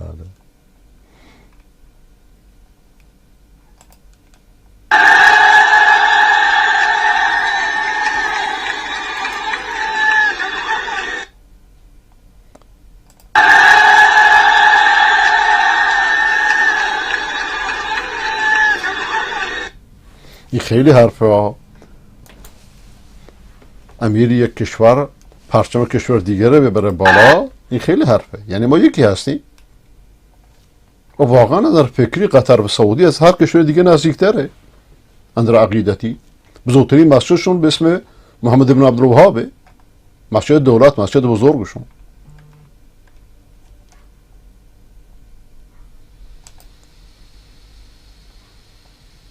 قطر برای آماده سازی جام جهانی حدیث پیامبر بر دیوارهای دوحه نصب میکند. الحمدلله. پیامبر خدا میفرماد که الخیر فی و فی امتی الی یوم القیامه، خیر در من و در امتم تا قیامت باقی خواهد ماند.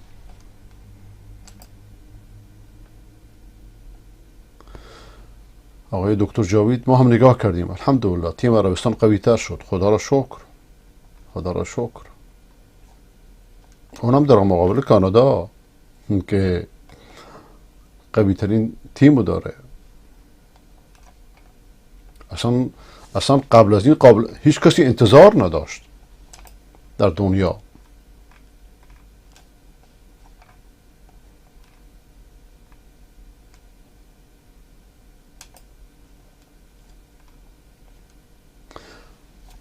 صحبت های کیان پیرپلک مخترع خردسال که با گلوله مبراند، ایشون همونو که گذاشتیم یا نه اینو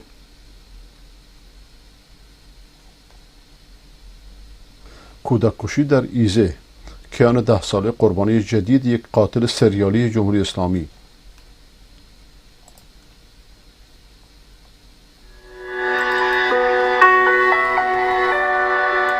ادامه کودک کشی قاتل سریالی مشهور در ایران. پرده جدید از جنایت جمهوری اسلامی، این بار در شهر ایزه در خوزستان. کیان پیرفلک فقط 10 سال داشت که قربانی شلیک ماموران لباس شخصی شد. شبهای سه‌شنبه و چهارشنبه ایزه در شرق خوزستان. حتی این کلمه لباس شخصی تقلید از صهیونیستاست. اونا هم همچین لباس شخصی هایی دارن. صحنه اعتراضهای عمومی شهروندان در ادامه خیزش انقلابی علیه جمهوری اسلامی بود. معترضان نمادهای جمهوری اسلامی را در این شهر به آتش کشیدند. از بنر منقش به تصاویری از روح الله خمینی و علی خامنه‌ای تا حمله به حوزه علمیه ایزه. زمانی که صدای شلیک ماموران امنیتی در شهر طنین انداز شده بود، و شهر زیر پای معترضان بود در حمایت از خیزشی به نام زن. ساعت 5:30 عصر در حوالی بازار مرکزی ایزه یک ماشین هدف گلوله قرار گرفت و کیانی پیرفلک کشته شد و پدرش میثم مجروح.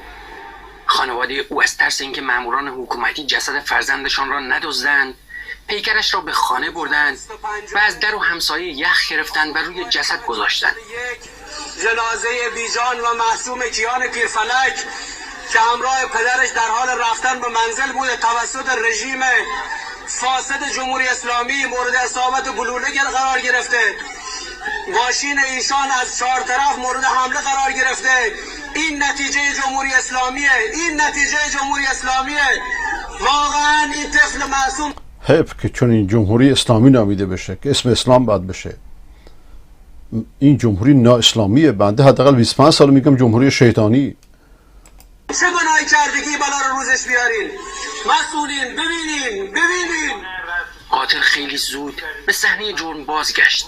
مقام‌های جمهوری اسلامی به سرخط خبرها آمدند و کشته شدن کیان را به تروریستان نسبت دادند. روایتی جعلی که در آن 2 موتورسوار وارد صحنه می‌شوند و ماشین را به رگبار می‌بندند. یک منبع از قول مادر کیان گفته اصلا موتورسواری در کار نبود و یک نفر لباس شخصی از بین ماموران جلو آمد و از طرف راننده شلیک کرد. رسانه‌های نظام تاکنون 3 فیلم مختلف را به نام صحنه حمله تروریستی منتشر کردند که همگی با هم فرق دارد و واکنش مردم هم نشان نمی‌دهد که تروریستی غیر از ماموران جمهوری اسلامی در صحنه باشد. تلویزیون حکومتی هم در سناریوی تکراری سراغ خانواده کیان رفت تا بخش‌هایی از فیلمنامه خیالیش را با این سخنان تختی شده پر کنند. اگه واقعا قانونی حاکم باشه باید آقای سیم اینا رو ببینه کیه، از کجا اومدن، از کجا میرن، تروریستن، هر طرف چه کار هستن که اومدن این کار را کردن. مقام‌های نظام برای فرار از مسئولیت جنایت ایزه آن را حمله تروریستی نظیر حمله به شاهچراغ معرفی می‌کنند. آنها که اتفاق مرگبار شاهچراغ را به داعش نسبت دادند این بار هم پای این گروه را به میان آوردند، با این تفاوت که حتی داعش هم حاضر نشد کشتن کیان را بر عهده بگیرد. کودکی که عضو تیم رباتیک ایزه بود. خدای علی که ما این نویهای خوب من درست کردم برای خداوند به امت بهتر از اون بده و جایشون رو بهشت بگرداند. ویدیویی از کیان پیرفلک پربازدید شده به نام خدای رنگین کمان. الله اکبر.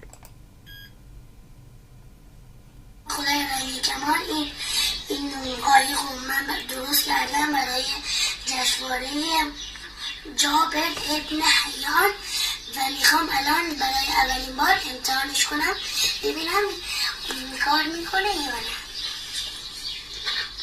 بسم الله الرحمن الرحیم. از ما نتیجه میگیریم که این کار میکنه. آزمایش ما با موفقیت انجام اینو که گذاشتیم.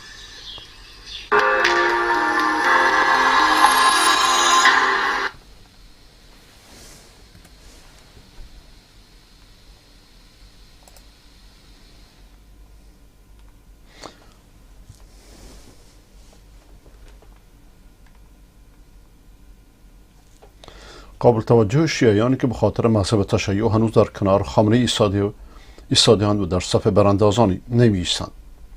گزیده‌ای از نامه آیت الله خویی به آیت الله خمینی در سال 1356.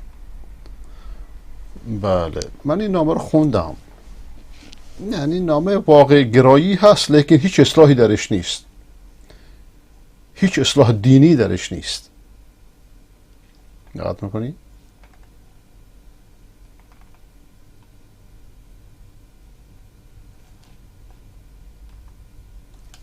تا زمانی که این مذهب همچنان که علامه احسان الله ظهیر خدا رحمتش کنه و فرزندانش و مدرسهش و شاگردانش برکت بده که مشعل اعتدال در پاکستان و در منطقه باشند با افراط تفریط هایی که در مدارس دیگه هستش به وسیله اینا اصلاح بشه، همچنان که ایشون میگویند این مذهب 4 بار تغییر پیدا کرده. این جمله طلایی رو واقعا انسان باید ارزش بگذاره. تا زمانی که این تغییرات، این تحریفات اصلاح نشه، یعنی همون کاری که علامه برقعی و همفکرانش شروع کردن، ایران اصلاح شدنی نخواهد بود. و این وظیفه اهل سنته، عالمان اهل سنت، نه ای که وظیفه شونی که پهلوشون وایستند و کمکشون کنند، برادر برادر بگند.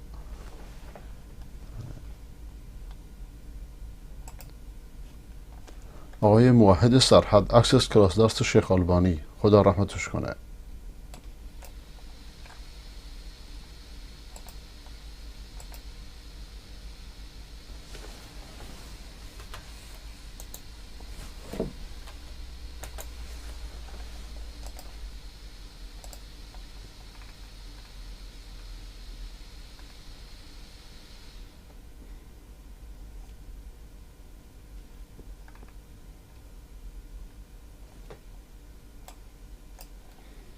آقای احمد از ترکیه، بیانیه علما کردستان منتشر کردم.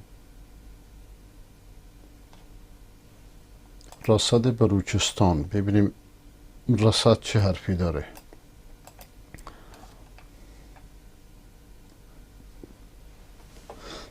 فوری در حمایت از کردستان قیام در زاهدان در حال شکل گیری است. این ضرورته و واجب علما بیشتر، خیلی بیشتر از صادر کردن یک بیانیه، مردم رو دعوت به اعتراضات مسالمت آمیز بکنند. چطور برای یک فرد که مولوی عبدالحمید باشه چنین دعوتی انجام میدن، اما برای یک امت که داره قتل عام میشه چنین دعوتی انجام نمیشه؟ چرا؟ خود مولوی عبدالحمید باید دعوت کنه. به گزارش رسد بلوچستان، شامگاه جاریه که آذر ماه 1400 جوانان آزادخواه بلوچ زاهدان در مناطق مختلف شهر در حمایت از کردها به خیابان آمدند. گزارش حاکی است که جمعیت معترضان لحظه به لحظه در حال افزایش است. این اعتراضات در پی فراخوانی های امروز برای تجمع بودند. همزمان گزارش ها از شهرهای دیگر و بستن مسیرهای مواصلاتی به دست آمده است.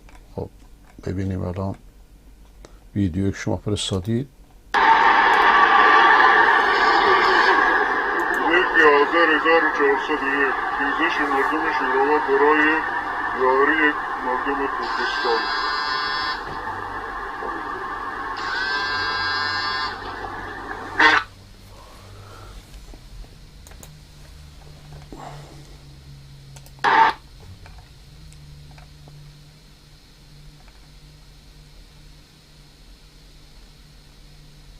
دوستان راجع به فوتبال، پیروزهای عربستان و قطر رو بفرستید تا پخششون کنم تا مردم خوشحال بشن. خبر فوری شلیک به سوی انقلابیون توسط نیروهای ضد شورش در زاهدان. جزئیات بیشتر متعاقباً منتشر می‌شود. فضای بلوچستان همچنان انقلابی است و در برخی مناطق بلوچستان اعتراضات همچنان ادامه دارد.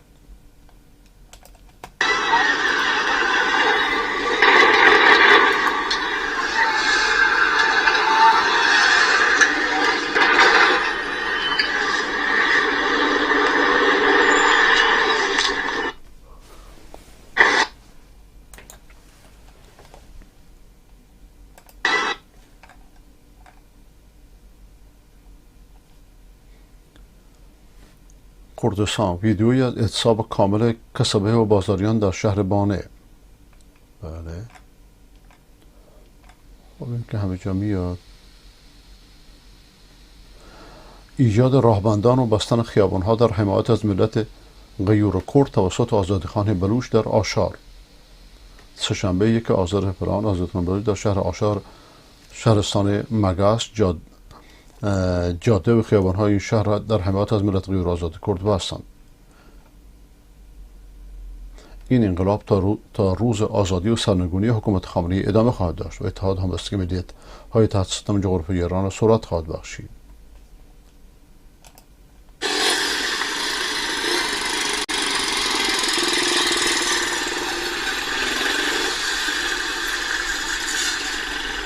آفرین برای بچه‌های کوچک.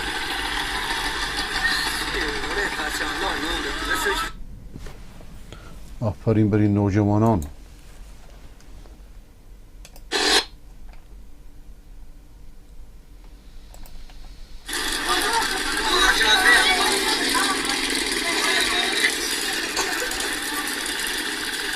در آشار و در مگس و در این مناطق.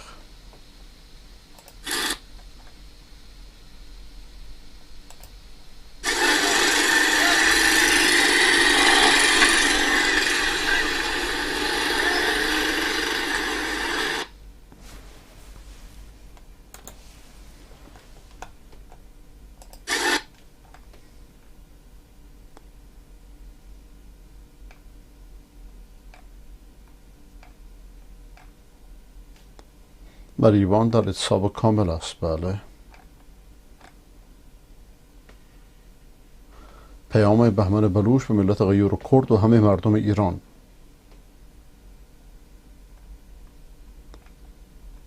کشتار مردم جنایت جمهوری اسلامی در کردستان محکوم میکنیم. خب بذار از زمان خودشون بشنویم. جمهوری اسلامی از روزی که بر سر کار آمده فریاد مردمی بودن زده، سپاه پاسداران همینطور، ولی امروز ما و شما میبینیم که چطور دست به کشتار همین مردم میزنند برای حفظ قدرت خودش، برای حفظ رژیم و نظام خودش. کردستان در سال 58 بلند شد برای گرفتن حق خودشون، چیزی که مطالبه ای داشتن. خمینی دستور جهاد صادر کرد، کشتار کردن در کردستان. اون روز کردستان تنها بود، ولی امروز کردستان تنها نیست. بلوچستان و همه مردم ایران در کنار کردستان هستند. امروز وقتی هست که من و تو و همه ایران باید متحد بشیم برای براندازی این رژیم فاسد و جنایتکار و فاشیست. اگر این رژیم یک روز دوام بیشتر بیاره، 100% جانهای بیشتری خواهد گرفت و ویرانی بیشتری خواهد کرد.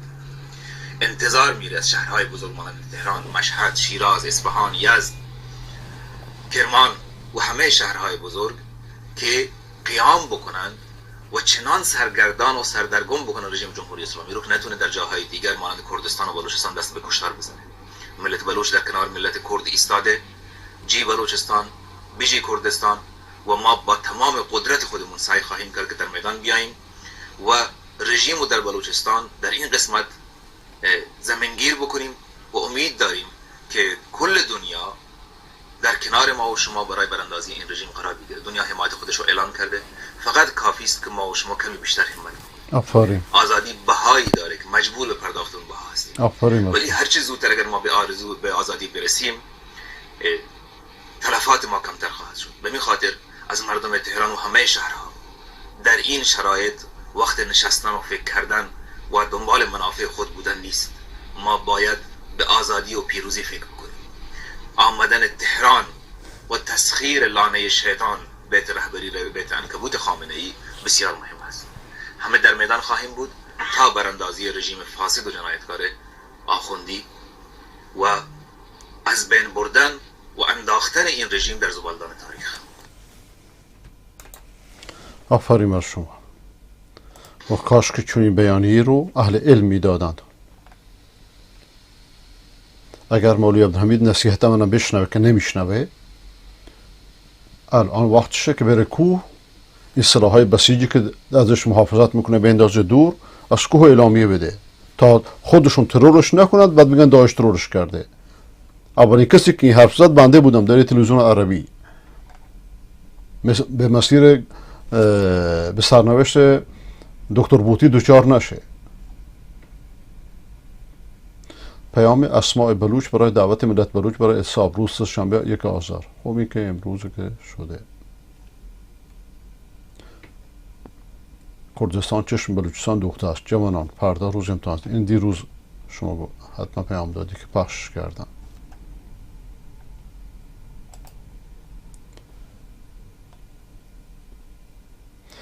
نت ضعیف است نوشته زودتر از کلیپ ارسال میشه. ببخشید. یعنی این ویدیوی دیگر از اعتراضات مردم زاهدان در حمایت از مردم کرد، اینا رو که اگه نمیدونم خودش چون یکی پخش کرده 1401 خیزش مردم شیراوات برای یاری مردم کردستان. اینو پخش کردم قبلا.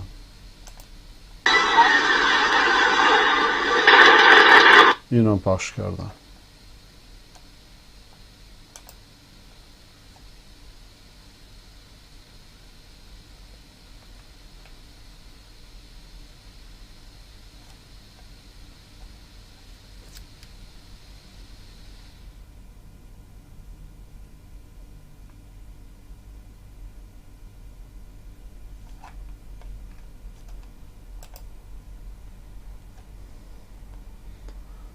بله. سمت الله براهی فرزند حاج امان الله براهی ساکن میرجاوه. این آقا سمت الله براهی ساکن میرجاوه است که از آبا و اجداد خوبی بهره‌مند بود. پدر ایشان اول انقلاب پایگاه بسیج و اسلحه تحویل گرفت. پدرشان سر طایفه بود. 5 سال به خدمت خدا را به رحمت خدا را و در سر سانحه و کارنامه پدرشان درخشان بود، چون از ایمان بالایی برخوردار بود. سپاه نتوانست از ایشان سوء استفاده کنند. متاسفانه پسرشان نه تنها خایمال هستش که 6 سال پیش در پاکستان طی مأموریتی برای سپاه عملیات انجام میده که چند عرب مجاهد را به شهادت میرسونه با ترفند دوستی و ارتباط گرفتن سرگروه مجاهدها که شفیق الرحمن نام دارد متوجه شده و پسر ایشان را در پاکستان دستگیر و به اسارت گرفته. ایشان کتمان میکرد و ماجرا را آدم ربایی و باجخواهی اعلام کرد و از طایفه پول جمع‌آوری کرد که در قبال آزادی فرزندش پول خواستند. بعدها طایفه‌اش متوجه دروغ ایشان گردید. امسال این کرم صفات ها و امثال این کرم صفات ها درست بنویسید، مطالبی که بنویسید عجله نکنید. و انگل ها هستند که نه ثبات مادی و نه معنوی دارند. و عوام اینند دیگه.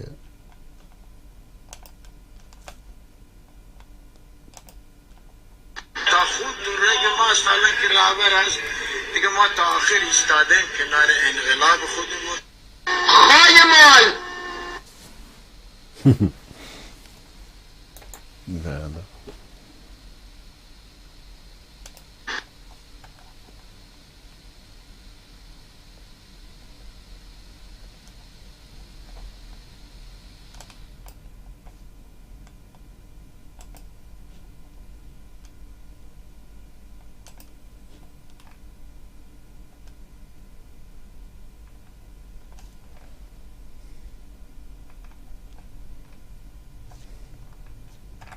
خب دوستان، رفع زحمت میکنم، همه شما رو به خدای بزرگ میسپارم. کسانی کلیپ فرستادن پخش نشد فردا دوباره بفرستم.